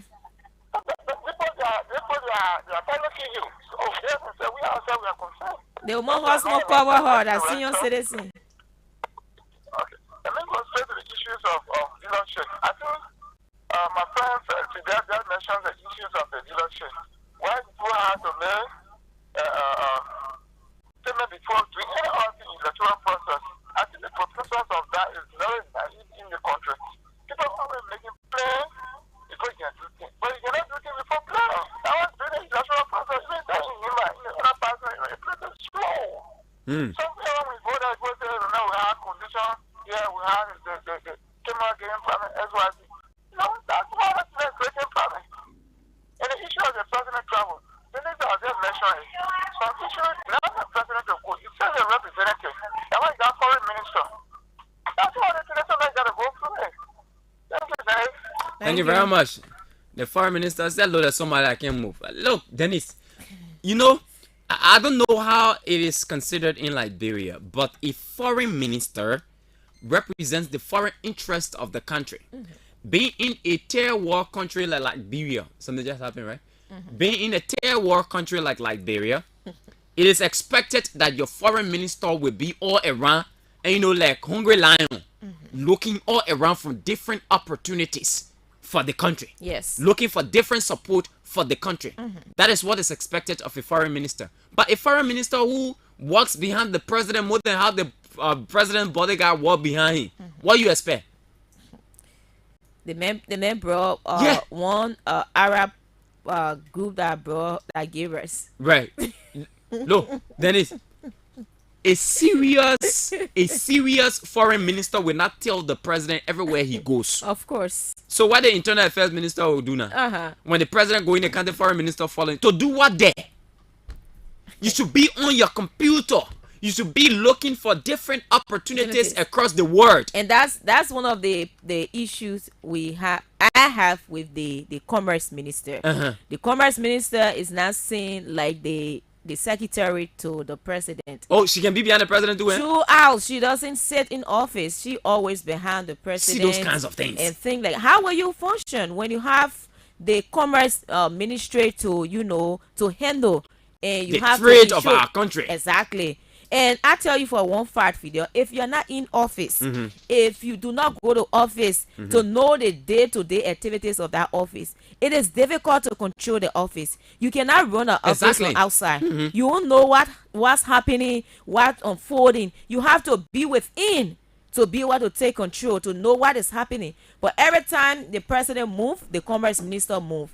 The president is out of function. She's there acting as if she's the first secretary to the president. Then why not leave that position and go work in the office of the president? Then what will the presidential press secretary be doing? That work she's doing should be the presidential press secretary who is doing it, ensuring that taking notes down for the president. When the president is sitting, the presidential press secretary is behind him. Any correction he wants to make, ensuring that it is done on the paper and he has that done. But you have the commerce minister who is performing in that light, which is not right. We should not be done. Such should not be done in that way.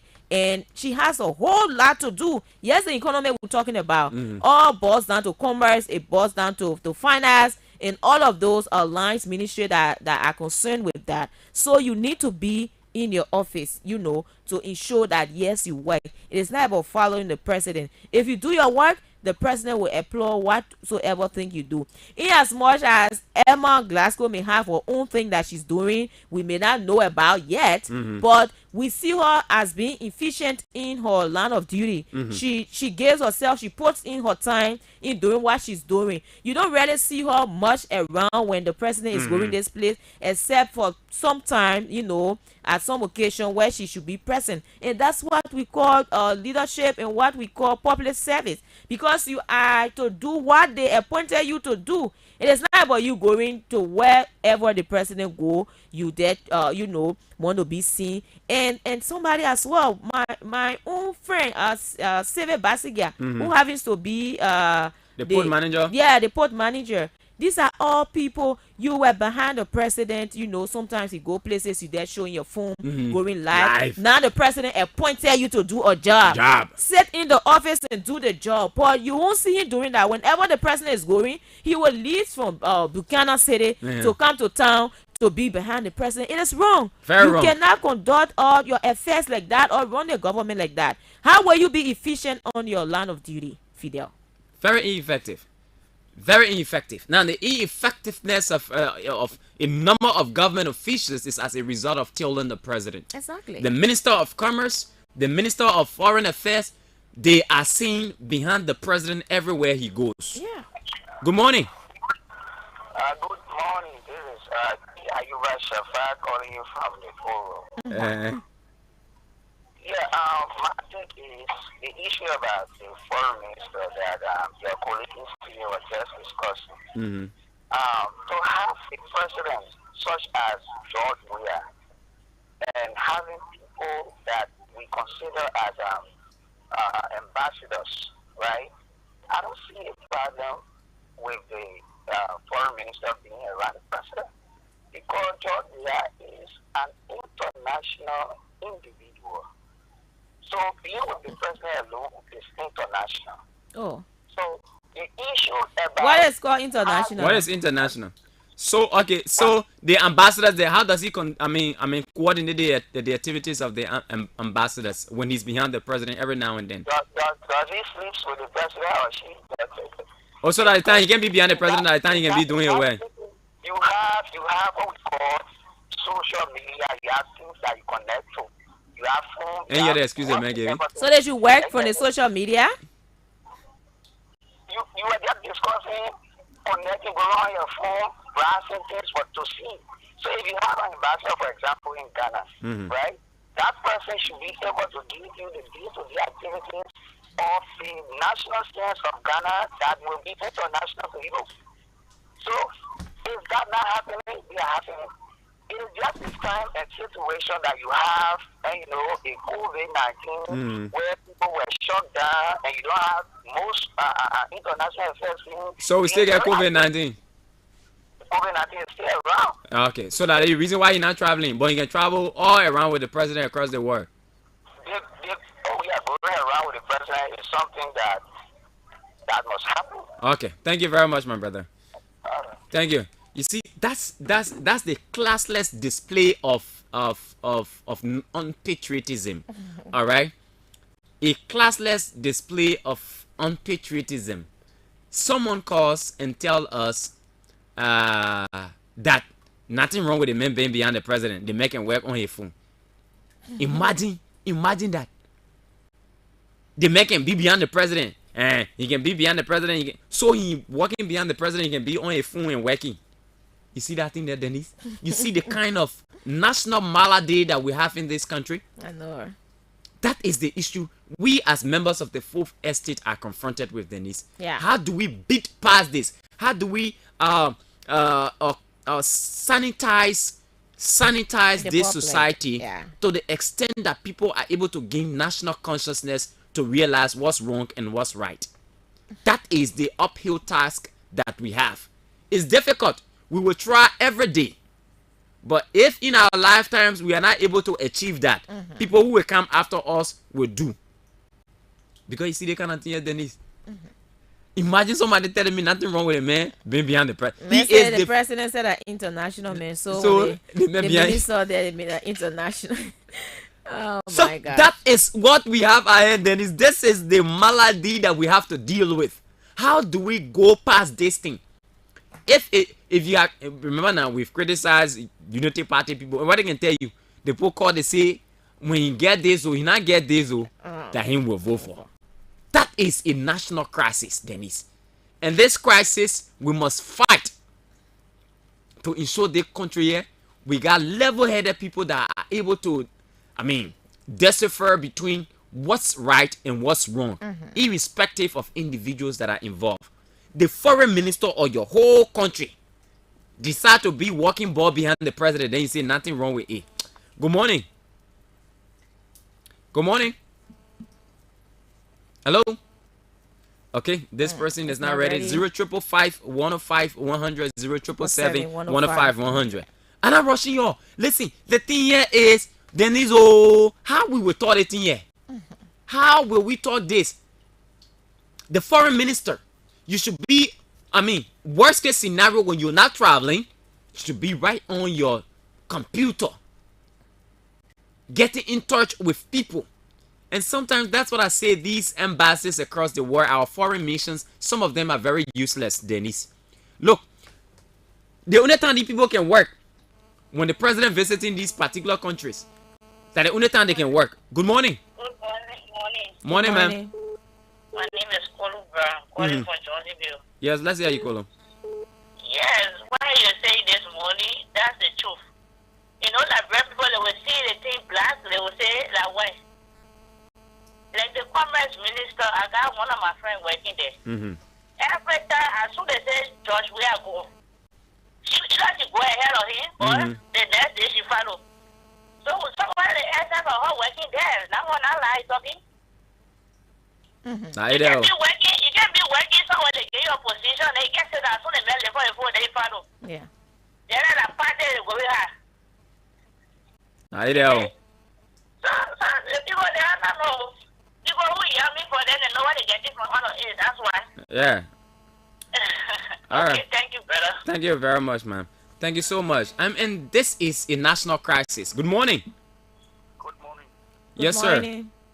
For the word of introduction, this is Israel, WDP For looked at Liberia United to elect Ambassador Podcast.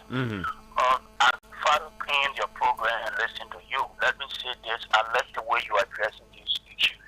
But you see today in the country when everybody is hoping that when you in the studio there become the head of ABC Radio, that 99% of all the towers will benefit from the stations. And when it's not happening, you find people is getting weaker. I think you are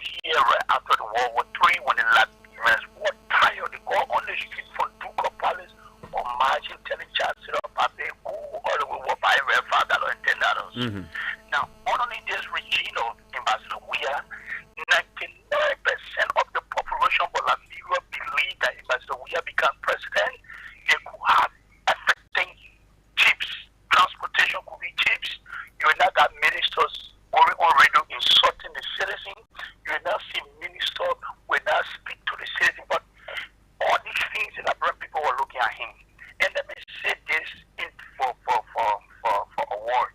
That all these guys who are doing this today in the committee work in Manasili 12 years with the Unity Party. They work in the government. They were there. They saw it.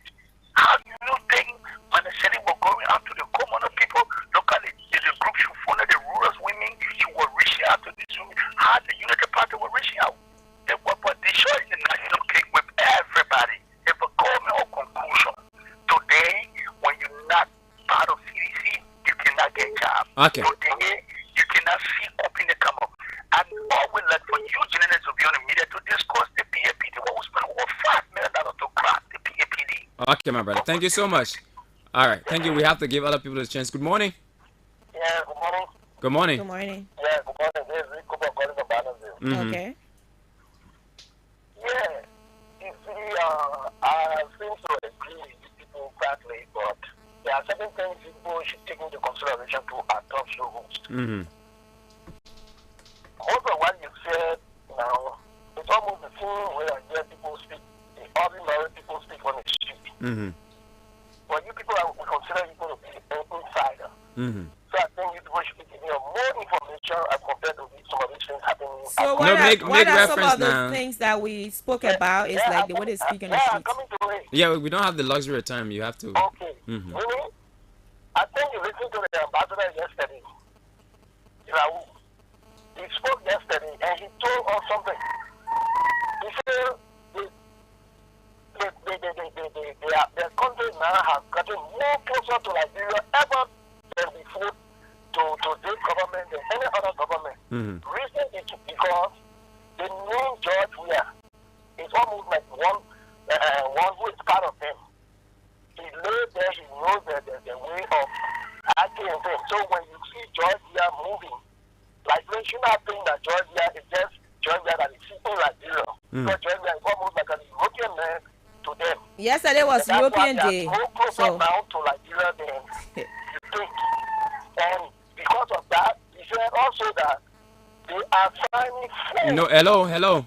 Yeah. I am very particular about the part that you said we sound like the ordinary man in the street, and I want you to. Because some of these things, What have we said that makes us? Hello. The president travel. Yeah. The president travel depends on the way in which they conduct their protocol to go to places. When we say the way in which they conduct their protocol, what do you mean? Meaning they select numbers of people. And how many persons you know they carry? The major people that I know they carry the foreign minister. They carry also the information minister. They carry the minister, the director of Eugene Namwi also went with him. So there are people, there are important people that they carry. So what did Eugene Namwi go do there? What did Eugene Namwi go do there? But you know the European, the para official is responsible for all of those things too. So why Emma Glasgow didn't go there? Emma Glasgow. Why Commerce Minister didn't go there? Yes, we're talking about. Why LRA boss didn't go there? But concerning that's why I say you're talking almost like us now only. No. I'm asking you now. Answer those questions. Look, when I ask you a question, I ask you with an intent. All right? Yeah, I can't allow you to pollute my radio and just turn your back. I have to ask you. No. You don't want criticizing me now. So I want you to stay online and let's discuss now. You're not going anywhere beyond that line. I'm asking you specific questions with an intent. Go. Yes. So I'm asking you, why did these other people not go? That's what I'm saying. I said the protocol that they have had. What they call protocol? Where when they call protocol? I don't know. You may not know. What they call protocol? I will not know. Hello. Why you call protocol? That means people, the way they draw on the team So on what basis do they draw on their team, as you know? That's why I will not know, and you will not know. So you not know, but you just decided to talk. That's why we are saying that. Hello. Can you listen? Can you listen a bit? Can you listen a bit? So that's why we are saying, if you come up to say we are speaking like the ordinary Liberian, it means you have information. Then I think you are wrong, because what we are saying here, we have an economy that is experiencing difficulties. It's in a mess. It's a mess. So when trip like this come up, there's a need for expediency. The president can reduce his travel and allow someone else to go that will not be much of expense to the country, and that money can be invested to another area. I agree with you, but what we are missing, you just heard the ambassador here, that are saying that before the agreement, there will be signed in a short period. So what that got to do with the travel to the UK? Including the 10 million, they'll be giving national election day from that 10 million to push up. What you got to do with the travel? What does it have to do with the travel? Is it because of the travel that the 10 million is given? That's just one part of it. It's like full financing agreement, full. So that that what we're asking you now, that the travel beneath the signing of full financing agreement? So you think the people who No. Still answer my question. They did not go to speak about that. The reason I'm giving you enough time is because I'm giving you an opportunity to sell yourself and your idea, and you have to make use of that opportunity. And that's what I'm trying to say. So I'm asking you, is it because of the travel that they are signing these agreements? It may be. No, so let me make you to understand. Yesterday was European Day. That's when the ambassador spoke, and as European Union, they are partner to Liberia. So our development partners, they will make those statements in terms of development initiative in the country. So it has nothing to do with whether the president went to attend Chinchas or coronation. It was even made prior to the government. So these are continual development partners agreements that over time will be. The full financing agreement that will be signing, including the 10 million for the land. That's what I'm saying. These people are being traditional partner to Liberia, so it will continue. They will continue to help in what way they can help, my brother. Let's get to another person. I think we gave him sufficient time. I mean, the essence of that interaction was to give him a chance to sell himself. Of course, unfortunately, he did not. Good morning. Yeah, good morning. Good morning. Yes, sir. Good morning to the Queen. Yeah, good morning. I come from District 8. And my name is Lawson Pine. Yeah, Lawson Pine. Yeah, thank you. So, somebody will go call in the morning and show eyes on issue of reality, especially those issues that are confronting our criminal. No, just tell you, don't forget about that man. That man, you already, quickly, let me say this. Nobody say, why should the president go for such an event? I think it is time for the president to go out and negotiate with his own partner to see how that will improve. Yes, but you have a few times to be there. Well, our problem here is that the president has traveled numerous times saying he can get the power here. There's no evidence. Now tell me now, what everyone have got from that particular meeting? What is going on? Only huge delegate to cover the carry. I want to believe they went there more than 60% went with him. Can you imagine? Just go and tell somebody a program. Okay. Without resources, when other people in other places are not taking pay, even the election money has not yet been correct. The prime minister don't have money to get the other plan for election. They get more than 25% to go and get a program. And today there is no dividend. When I say A, they don't get out. Thank you, my brother. No, thank you, man. Thank you. Let's take Fabian though. Good morning, Fabian. Yeah, good morning. Yeah. Let me say this. People don't know the work of the journalists that have made freedom. They have the information back from the government or from the public is sitting out. This is clear. The president is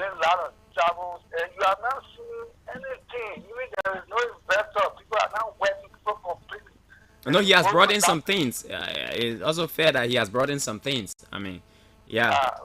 Yeah, but it's your thing, but you're not seeing actuality on ground. People still completely nowhere. So they just advise that if you are driving, if you just carry 20, at least carry 10. And somebody is saying that you're seeing another president, then you come in and you start giving out information that contrary to what the general are saying.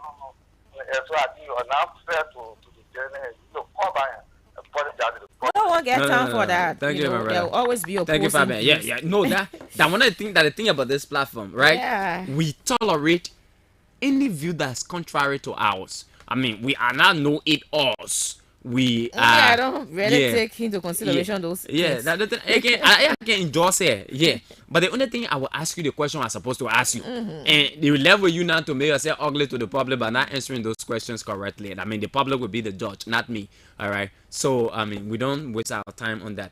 All right, folks. Denise, we should run for our break.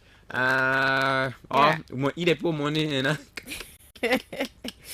Let's make some more money. Let's make some more money right now this morning on the program. This is the Morning Breeze on ABC Radio 105.1 with me, Fidel City and Denise Nipson. This Wednesday morning. Yep, it's Wednesday. We'll come back.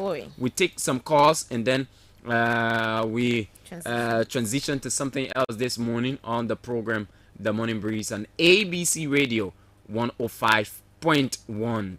All right, keep tuned.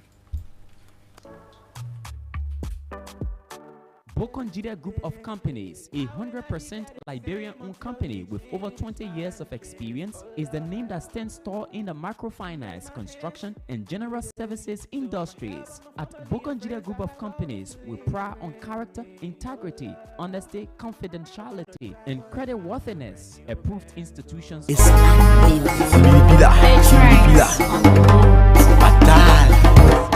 narrow. Teeth and tongue can fret, but they can still eat fish and cookies together.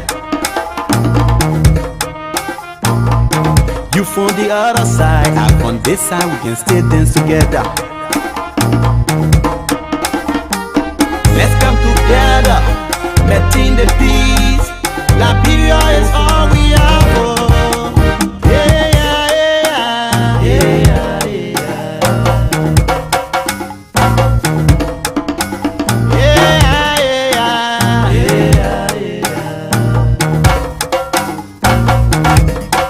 Babu popole, la gloire mon Dieu mo.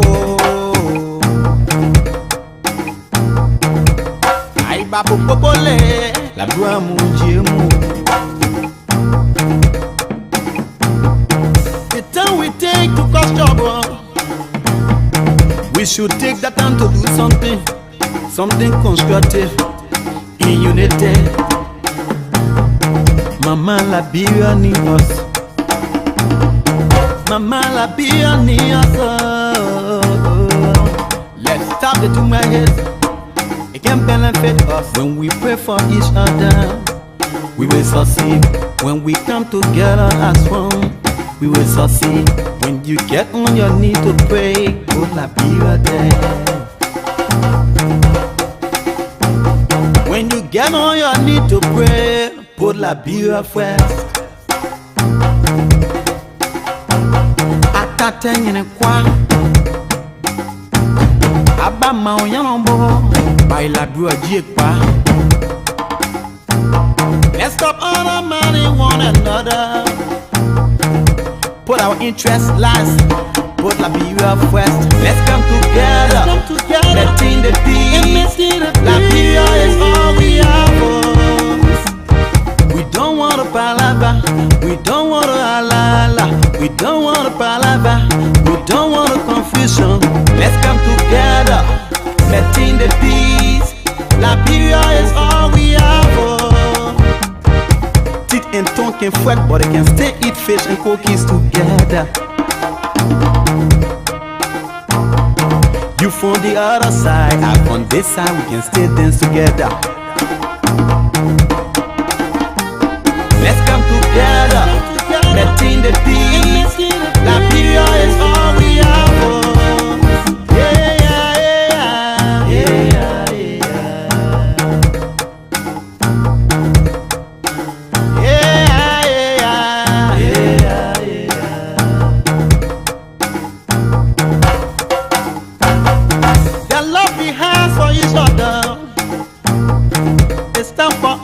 show, yeah.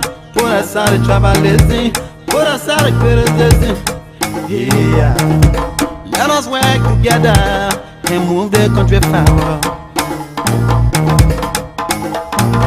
When mama and papa not happy, the dishes can be empty.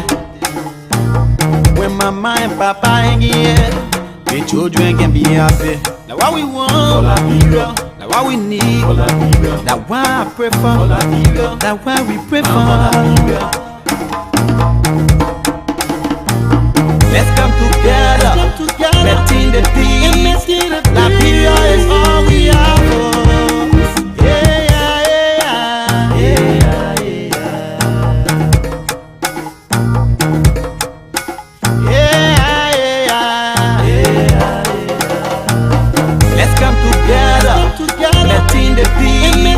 Liberia is all we have.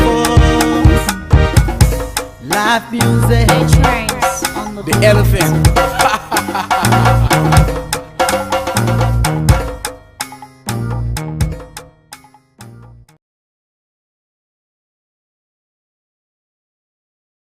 It's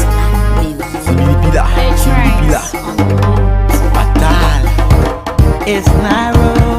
Teeth and tongue can fret, but they can still eat fish and cookies together. You from the other side, I on this side, we can still dance together. Let's come together, meeting the peace. Liberia is all we have.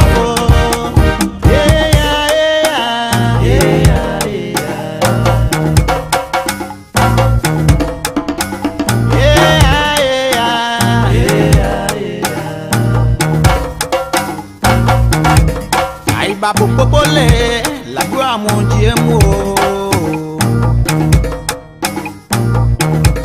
Ay babu popole, la gloire mon Dieu This morning, if you want to build your house, all right, and you looking for a company that can do that for you, contact Rovia Bricks. I mean, they can construct your building with high quality blocks. You know, sometimes when you want to build your house like that, you say, let me go buy blocks from outside. You can be scared whether the blocks solid or not. For Rovia Bricks, you don't have to worry about that one. Very solid bricks. They can also fix coverts. You want maybe dig your well and put coverts in it, or you want to construct a room, and you know, you can also contact Rovia Bricks. You know, Rovia Logistics, their specialization are on vehicles. That is, they are able to transport your heavy duty equipment from Monrovia to any part of Liberia. They are also doing vehicle rental. That is, you want to rent a vehicle,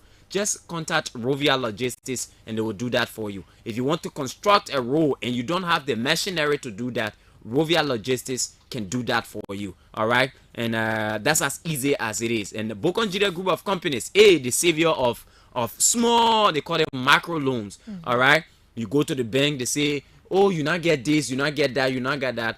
Bokonjide say, you know what? The loan that the bank they say they can get, just come to us, we'll be able to give you that loan. All right, they write on Capitol Hill, so they can give you loan. And the only thing you must just be, they got prerequisite. You must have your account with a particular bank. All right, and you go there. I mean, just easy. The process not long. They're not going to tell you say go bring your mom birth certificate or your papa birth certificate. No, that's just easy process. They give you the loan. They also involve into renting apartments. They got apartments that you can go to. You come from out of the country, you just go to their apartment. I mean, easy to pay. It will be looking just at the hostel that yourself wanted to live in, because the apartments are very decent. All right, so go to Bokonjide group of companies and you'll be able to do all that. They also have halls for rental and what have you. So contact Bokonjide group of companies at Capitol Hill. That way you can find them.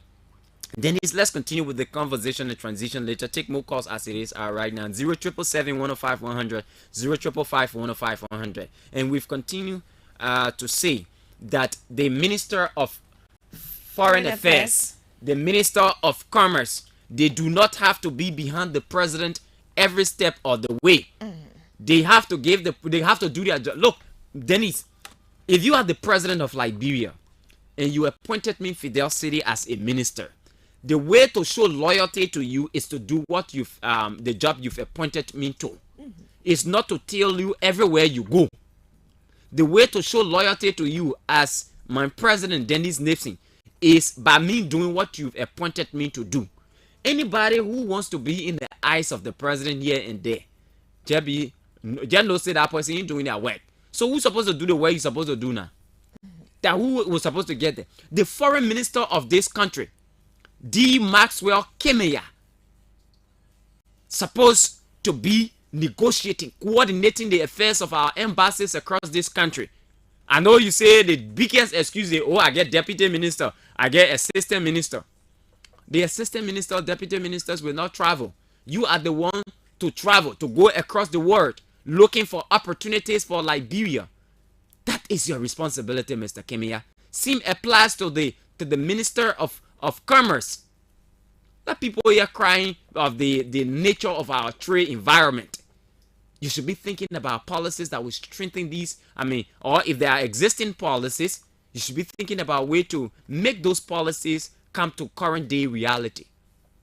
People are crying. There is no price control. That the one that can make me invest, buy away there. No price control. You live under a government that was elected by the people, that a government that has the power to regulate our trade and commerce. And somebody tell me, say no price control? That's unfortunate. It means the Minister of Commerce has been reneging, or is reneging on her responsibilities. And we cannot have it in a government that is elected by the people.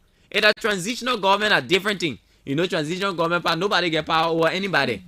They give you a part of ministry and agency, you can use it any way you want to use it.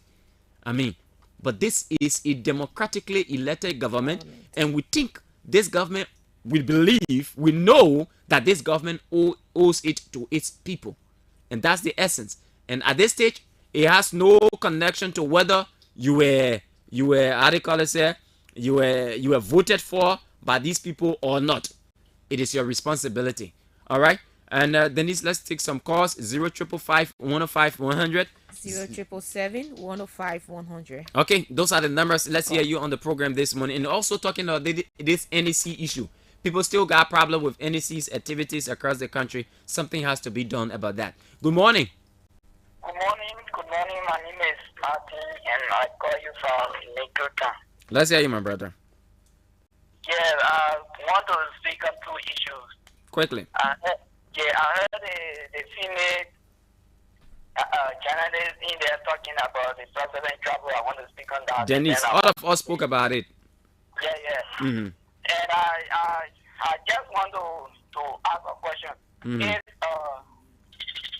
a person is making a business, and then a person is not making profit, is he improving, or is a person making a business and the person making profit, whether he is also improving? What I'm trying to drive to, the president, it is true that the president travels, but there are budgets set up for the president travel, right? And then if the president travel, we expect the president to bring something back to us as a country.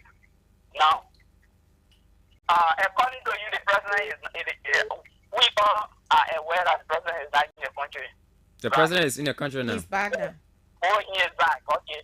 And then, if we calculate the budget that was allotted or that was spent for the president travel, and then what the president will bring is not, equivalent or more than what he brings from that country that he traveled, then we say the president travel was a failure. So we look at the other side where the president. So that first side, what's your assessment of the first side? I'm trying to get. He said I was talking about the travel. So why they say that I said that perhaps they didn't go down that you tried to respond to? Yeah, you are. Unfortunately, he went off.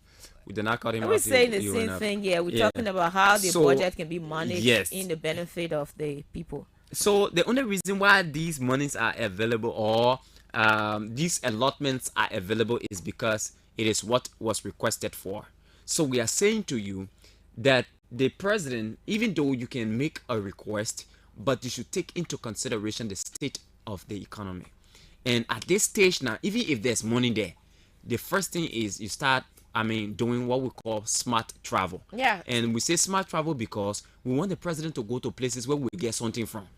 You in a hall, the papa is complaining about money. You say we not get money, but the small one we get, the papa can get into and go into. And just don't make it simple, Fidel. So I'm here. I'm having a little cash at home, perhaps $100, and at my house the children are crying for food and school fee tuition. And then a friend of mine tell me, Denise, I want you to stay in my wedding, and it's $100. And I'm just going that wedding to partake and make them happy and come back and what have you. And then when I finish spending the $100, I come back. My children don't have food to eat. They don't have tuition. I have to go look for the $100 to give. So which one will I prioritize?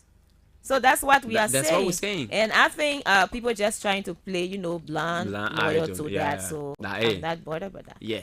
Good morning. Good morning, Fidel, and morning to our sisters. Good morning. Good morning, David. Yeah, thank you for your recognition. David, in our call from Benson Street this morning. Fidel, on the issue of NEC, I think what the NEC did not do in the far countries, the previous far countries that we did a registration, we are asking them to do it in those 9 countries because I think it's 6 counties.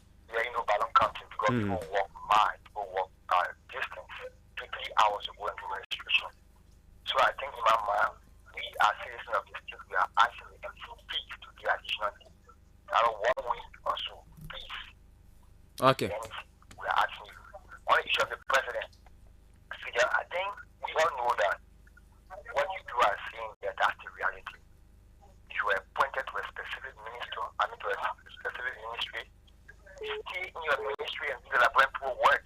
Not to be anywhere the president goes, you behind.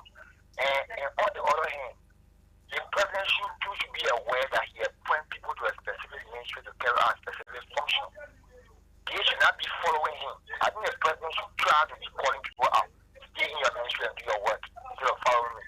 Thank you this morning for the platform. Okay, thank you so much. Let's take another person. Sorry, I'm trying to get you through. Let's take this person. Good morning. Yeah, good morning. How you doing, Senior Comer? Good morning, my brother. Good morning. Okay. For my good introduction, that is my name, calling from Astra of Video. Okay, just speak out a bit louder. Yeah, okay. Thank you firstly for talking from the question this morning. This is about us as citizens of this country. See when it comes to... You are very low, my brother. I said, if you getting me? Yeah. When it comes to the issue of discussion, we'll notice something, issue about... Are you ready to talk on this? If not, let's take another person, bro.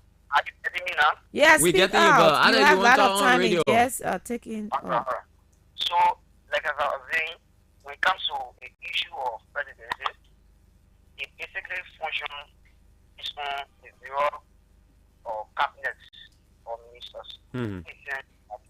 Or president, being a president, you must have a majority. You must have a... We know all that one there. And all of things. So, with that, the issue why you people are discussing is true because when you are appointed for a specific position, you should perform that particular task. That task that you should perform. Then why most of them do right now is wrong. They're doing an issue of the presidency of America right now.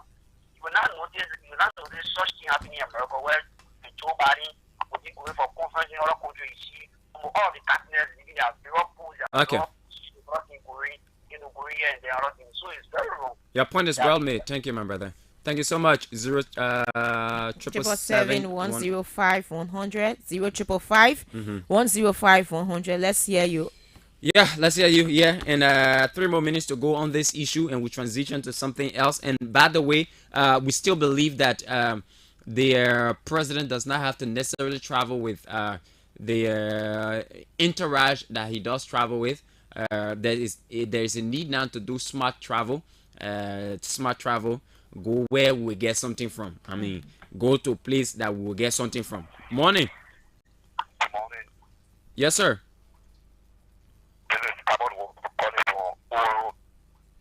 Let's hear you, Albert. Yeah, thank you for the program. Yeah, I was just you know what? Okay, assuming well.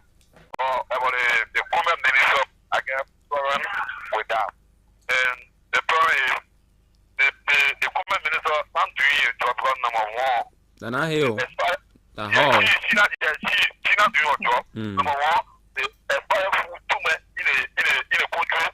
They could do anything to a lot of myself take job. To a lot of people complaining, business, tap of wishing all in the bureau, so that anybody that say kind of tap of the government, the expire food most of our parents they get real rare. So even the food expire, they will still bring it in the market, they be selling it cheap, business. So the beer that do something for it. So thank you for the program. I'm going to contribute in the morning. Okay. Thank you. Thank you so much. Thank you very much. Well, let's be frank now. The US rate been a bit stable. I mean, yeah. Then on the way where you go to the other player, they say want something like that. What's the current rate now, Dennis? 50 something or 60 something. Yeah, I mean, each one what I read. I can't think about that thing now. Myself, I just changed. 152 now. 152. Yeah. I mean, I don't think about 162 the rate. I can't think about that thing there. The first thing I even get because if I start thinking about the rate now, I won't change my money or I won't want to buy or spend. I even get pressure to tell money. The first thing. Yeah. So that's it. Let's transition to something else. So Jeremiah Kun on was it Monday? Yeah, he Monday made the on appearance Spoon on Spoon Talk. And he said some things. Basically, amongst which was the fact that he said all the things Prince Johnson talked about him in the past that were lie. And say the reason why Prince Johnson said those things was because they were in confusion and apply our talk. And for some reason, I've decided for us to talk about this a bit. Prince Johnson is their governing chairperson, or let's say the founding father of the movement for democracy and reconstruction. He is the founding father. And after he founded the MDR, in no time, the US government nailed him. All right. And then he was removed from the Liberia's delegation to the ECOWAS parliament. He was stripped of his chairmanship position at the national legislature, where he was chair on security. All right. And he became a nominal member of the legislature, so to speak. And as a result of the embarrassment that's stripping him of all of these, positions, he opted to also relinquish the standard bearership or political leadership of the movement for democracy and reconstruction. And it was based on that he made Jeremiah Kun the political leader. They went through a convention, but as you know, it's just the sake of just they have these kinds of programs. And so Jeremiah Kun became the political leader of the movement for democracy and reconstruction. Fast forward to Jeremiah Kun being named the MDR political leader, to him being announced as the vice to the standard bearer of the Unity Party, or say the running mate of former Vice President Joseph Boakai. Prior to that, there had been this contestation between Jeremiah Kun and Prince Johnson. And there were some demeaning things that were said to Jeremiah Kun by Prince Johnson. That's why people always say, watch what you say to people, even in the midst of crisis. Because there will come a time where you will have to account for all of what you've said against that person. And that time actually came. Prince Johnson accused Jeremiah Kun on a lot of issues. All right.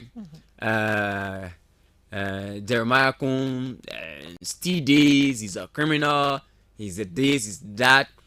All the worst things that Prince Johnson has said to other people was actually said to Jeremiah Kun. Later did he know that he would have made Jeremiah Kun his political leader, and I guess it was based on the results from the 2020 senatorial elections, right, where Jeremiah Kuhn came up with over 36,000 votes. He felt Jeremiah Kuhn was best suited to be the political leader. Now it has reached a stage where we are almost to elections, Dennis, and there was a question posed to Jeremiah Kuhn during that interview regarding some of those things that Prince Johnson has said to him. And according to him, they are lies. And the only reason why Prince Johnson said those things was because they both were in confusion. And he believed the only time Prince Johnson normally says those things is when they are in confusion. So then the question is, and he made mention another thing that I also need to say, that regardless of his association with Prince Johnson, a unity party-led government will champion the cause for the establishment of a war and economic crimes code. According to him, he has not fought any war. He has no association with any war. And as a matter of fact, he will champion the cause for the establishment of the war and economic crimes code. Dennis, how sincere is Jeremiah Kuhn with all of these assertions, considering that Prince Johnson is his, I would say, godfather, the godfather of Nema politics? So, in terms of sincerity and how sincere he is or he was when he made that statement, I necessarily don't want to speak to that, but as it relates to the entire thing, like he said, in terms of the campaign that was done, the propaganda against him from Prince Johnson, and according to him, it was intended to ruin his chances, in the elections, because they were not on the same side. So it speaks to the fact how our politicians are not sincere when it comes to the body politics and when it comes to the affair of Liberia. Meaning, people say things, what they want to say, they just say things because they want to be seen as being good. They want to be seen as the best. So that speaks to the fact of what he's saying. Whether it won't be the other way around as well, that yes, indeed, I support the war and economic crimes code, and when he's elected, the party gets elected, and then it comes to play, and you come up and say, oh, because we're in election period, we're campaigning, so how to say, and at the end of the day, it becomes the situation of we are all related, answered by the president we are now, that there's no need, because we are all related, so when you hold this person, we hold the other person. So it shows that in the entire issue about war and economic crimes code, for me, I don't see that being effectuated by the Unity Party when they will take on power, because you have this Jeremiah Kuhn who has Senator Prince Johnson link, and looking at that being a major force, you don't want to have something that would do with bringing down someone who and you has gone to bed to ensure that you form a force to do certain thing, and then that a major power aspect of that party has to do with the war and economic crimes code, and you want to have the establishment. So let people anyway will say, let people be sincere when it talks about the war and economic crime code in terms of how they will ensure the establishment.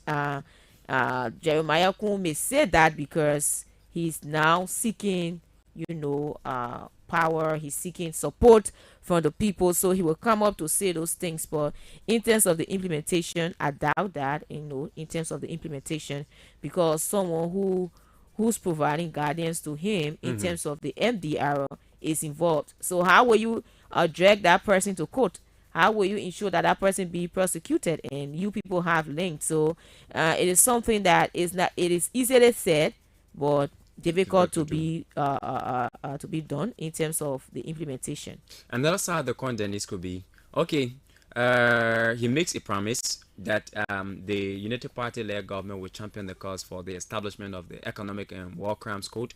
They get elected, and he doesn't need Prince Johnson again, and he places him under the dagger.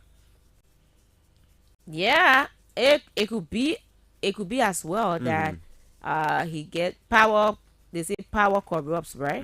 And when he gets to power and say yes, I've gotten power now, I'm the head of this. So but with the kind of person that Senator Johnson is, he's not the kind that can be played around easily.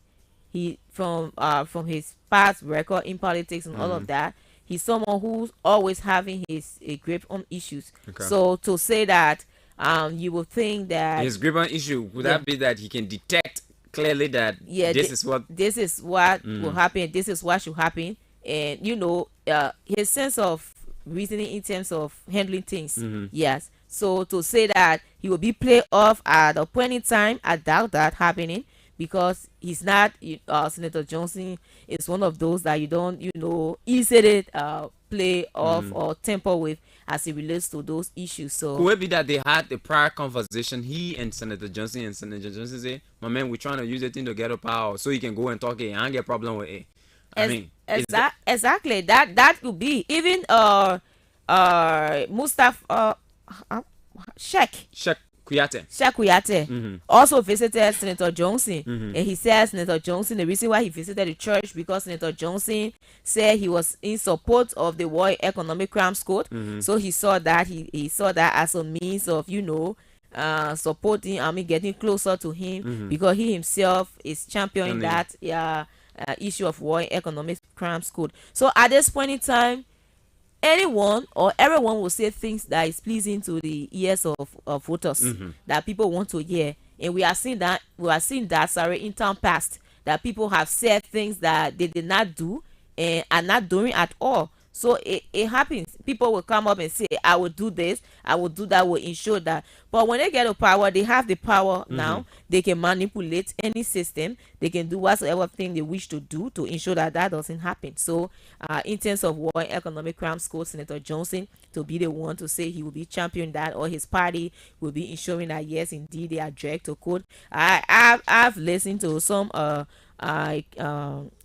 propaganda that, oh yes, Senator Johnson now he's old now, so spending his remaining time in prison, it doesn't matter, so let us get the presidency first. When we get it, and then we can deal with him later. And he's an older person, so he has spent bulk of his life, meaning when he goes to prison it won't be nothing like that. But who wants to spend their old age in prison in a place that they don't feel relaxed? They are confined to one area. Old age comes with a lot of things, and you have to have a mind with ease that you will, ably conduct yourself. But when you are stressed and all of that, no one wants to go to prison at all. Or very, very old age. Throughout your life, you've enjoyed freedom. Yeah. At the latter stage, and then you are caged. Yeah. Wow. Yes, that's it, Denise. And I think I do not fundamentally disagree with you. At this stage, remember now, this current administration promised the War and Economic Crimes Code. Exactly. The current chairman, Moba Molu, he went up to Ghana to go and meet Barack Obama. According to him, he met Barack Obama, and the essence of that was to appeal to Barack Obama, even though he said he met him and they talked in the hallway for, I don't know, a minute or a few seconds, that he told Barack Obama there was a need for the establishment of the War and Economic Crimes Code. The Representative Akaris Gray was on record that the government would have established the War and Economic Crimes Code. Even the government herself, in campaign messages, spoke about the establishment of the War and Economic Crimes Code. That did not happen. This administration is almost at the end. All right, even though they are going for re-election, but that has not been done in her first term. All right, and so the tendency of Liberians believing that this individual who is linked to a hardcore murderer, like Prince Johnson, will, have the fortitude, especially a man who is about to catapult him to one of the highest seats in the country. If that were to happen, we'll look back at that man and say, look, we'll prosecute you. That is difficult to believe. And it is precedence. Our thought is precedence on what has happened in Liberia. And the tendency for us to hold on to our alliances regardless of the crimes they've committed. You've heard people say, anything they all say about the man, will vote for him.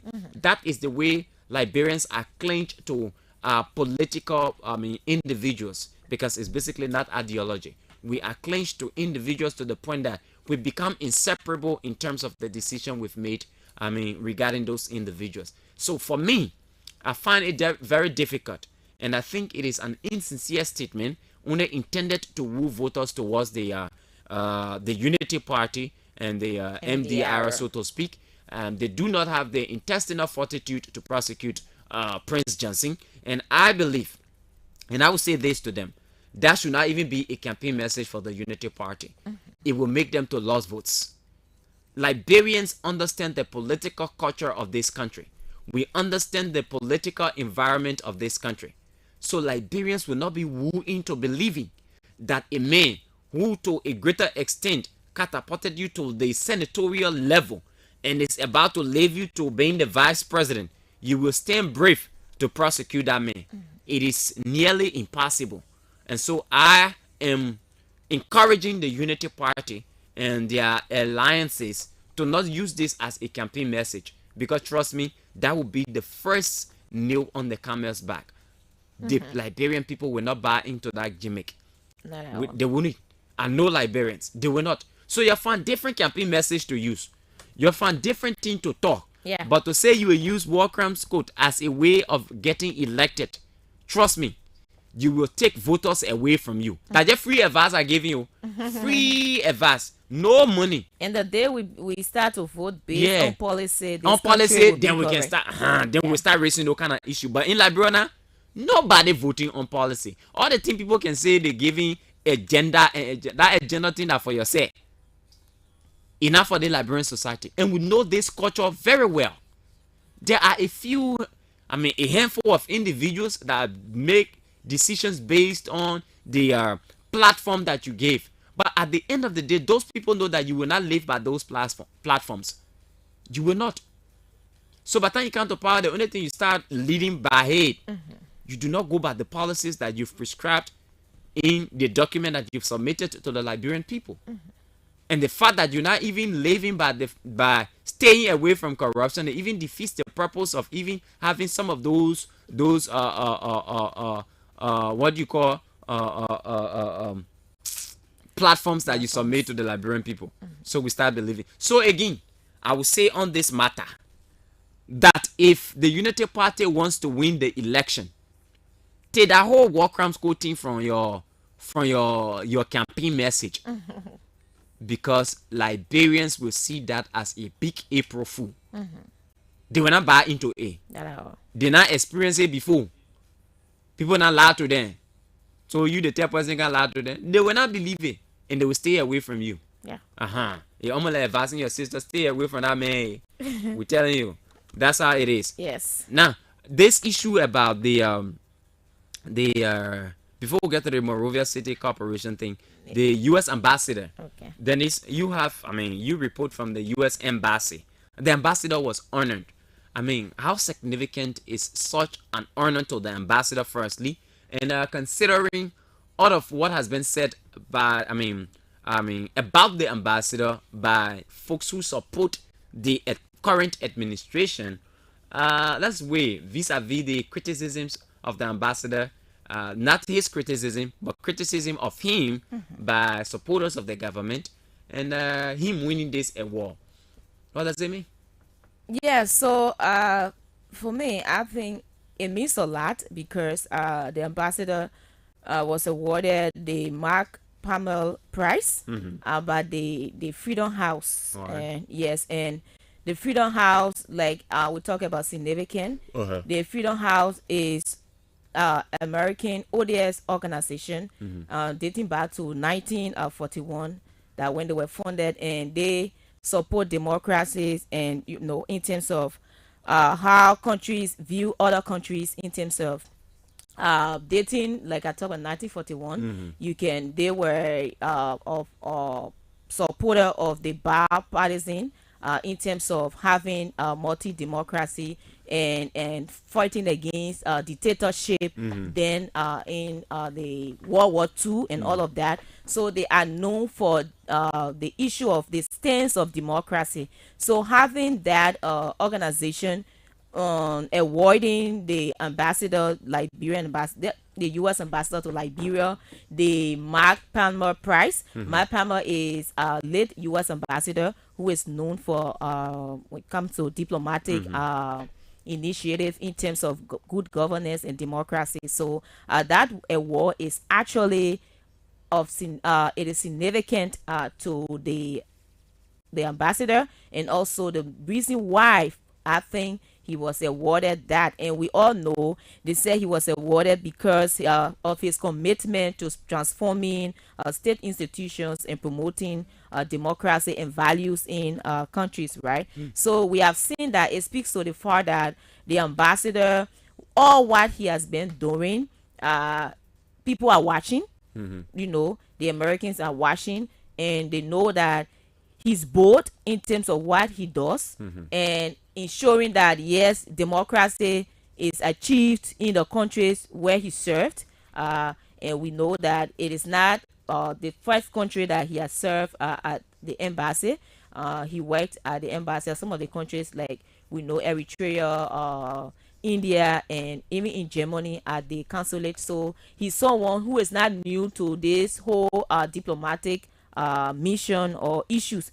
So when it comes to how the stance he take when it comes to democracy, ensuring that the rule of law is maintained, the government of the day ensure that these things happen. And sometimes people see that as the ambassador being too much of himself, you know, in terms of doing what people will say ambassadors don't talk much, you know, and what have you. And most often, sometimes some of my friends as well, you know, when we talk and they say, Denise, you sure you are in the foreign service? Then I will laugh. They say, you talk too much. And, you know, I said, but who told you that, you know, because you talk, you cannot be ambassador or you cannot be, you know, foreign person. But it speaks to what you want to see happening. And that, I think that for one reason why he's being awarded such a prize, you know, because of the stance of on issues. He's not only concerned that, yes, I'm an ambassador for my country, I'm here, this piece of job that, you know, my job description that I should do this, so I cannot step a little bit to ensuring that yes, indeed, things are more better, to see that countries that I'm serving in, you know, or institutions, there's rule of law, democracy at a highest peak. So these are things that people do the ordinary. They try to ensure that yes, where I am, the lives of these people matters a lot. So I too should have for stake in it, and I too should ensure that yes, indeed, they benefit from what, you know, they ought to benefit from. So the ambassador has been having a lot of critics when it comes to perhaps the way he has been addressing issues. We have seen time pass how supporters of the government, you know, tend to take on the social media and say a lot of things that he's speaking a lot, and the president has complained to Washington, so they are recalling him and all of that of his post and removing from his post and all of that. So the award speaks to the fact that what he's doing here, they are pleased with what he's doing, and he's a dedicated servant that wants to see, all he wants to see is democracy, all he wants to see is the rule of law. And I think it is important, and it's a boost to him, and we'd like to say congratulations to him as well, Fidel. Okay, yes, congratulations to Ambassador McCarthy. And frankly, he has been one of those ambassadors. At a certain time, I consider him as more a Liberian, and the reason is he has gotten so engaged with the issue of Liberia, so much so that our traditional ally is the United States of America. And when America speaks on an issue in Liberia, we hold it with a high degree of, that kind of gravity we see as very important. And so the ambassador has been very engaged since his arrival to Liberia. He has been very engaged with civil society organizations. He has been engaged with the National Elections Commission, traditional leaders. I mean, from every sector of our society, this ambassador has been involved. And when these institutions are smoothly functioning, it leads to a real democratic state. And that is what Ambassador McCarthy has done. People may be, opposed to some of the views he has expressed, but clearly he has an idea of how he wants a democratic state to look like. And that is why he has this scathing criticism of the administration, right? Remember now, just a few weeks ago, he was on the back of the government. At their annoyance, right? But again, that is, some of the responsibilities he has. The American people are spending their money in Liberia, and they believe that they want to see a representation that is able to speak to the Liberian people on what the U.S. government foreign policy is on issues.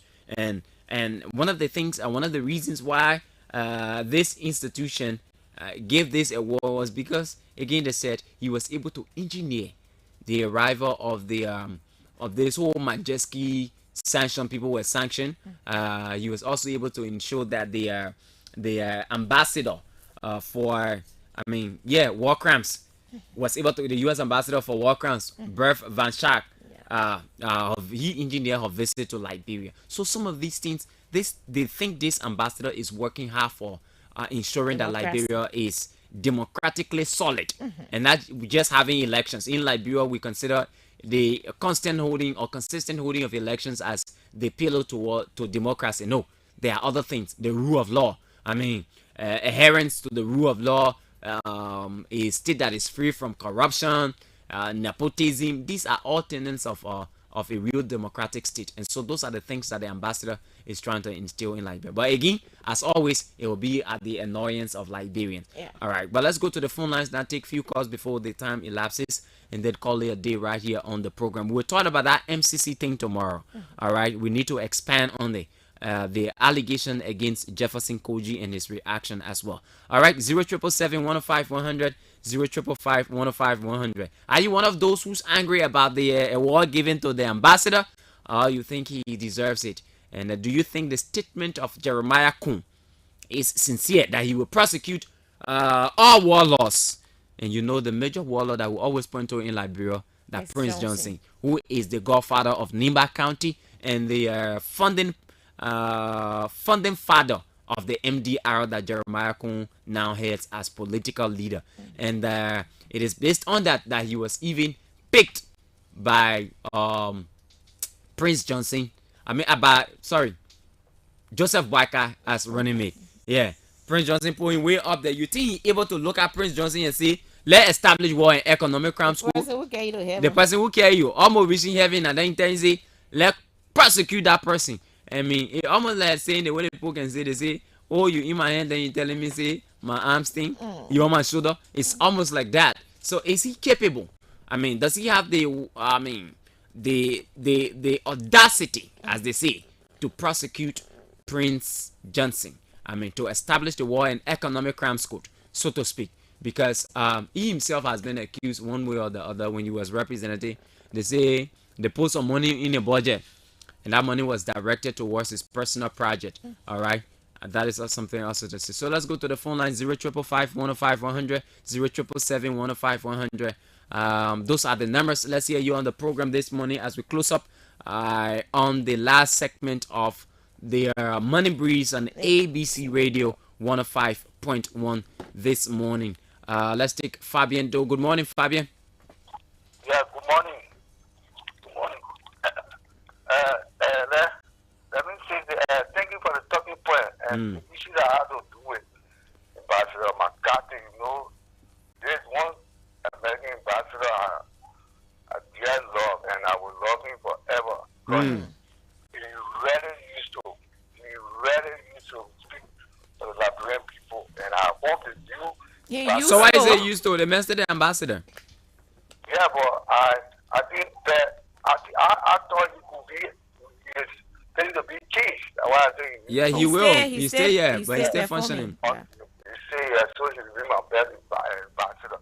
And let me say that for Honorable Kun. Honorable Kun, Senator Kun make it clear.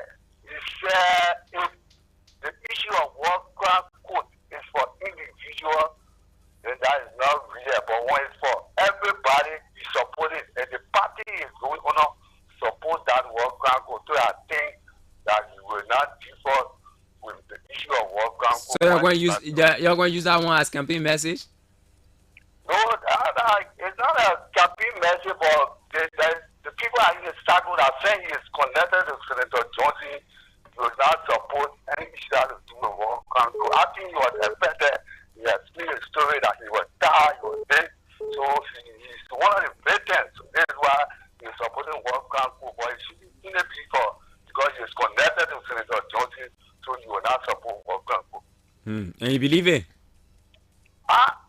He is running on somebody who supports that, and he saw that idea of Ambassador Bouaka, and he decided to go as running mate to Ambassador Bouaka, so he supports the World Economic Forum.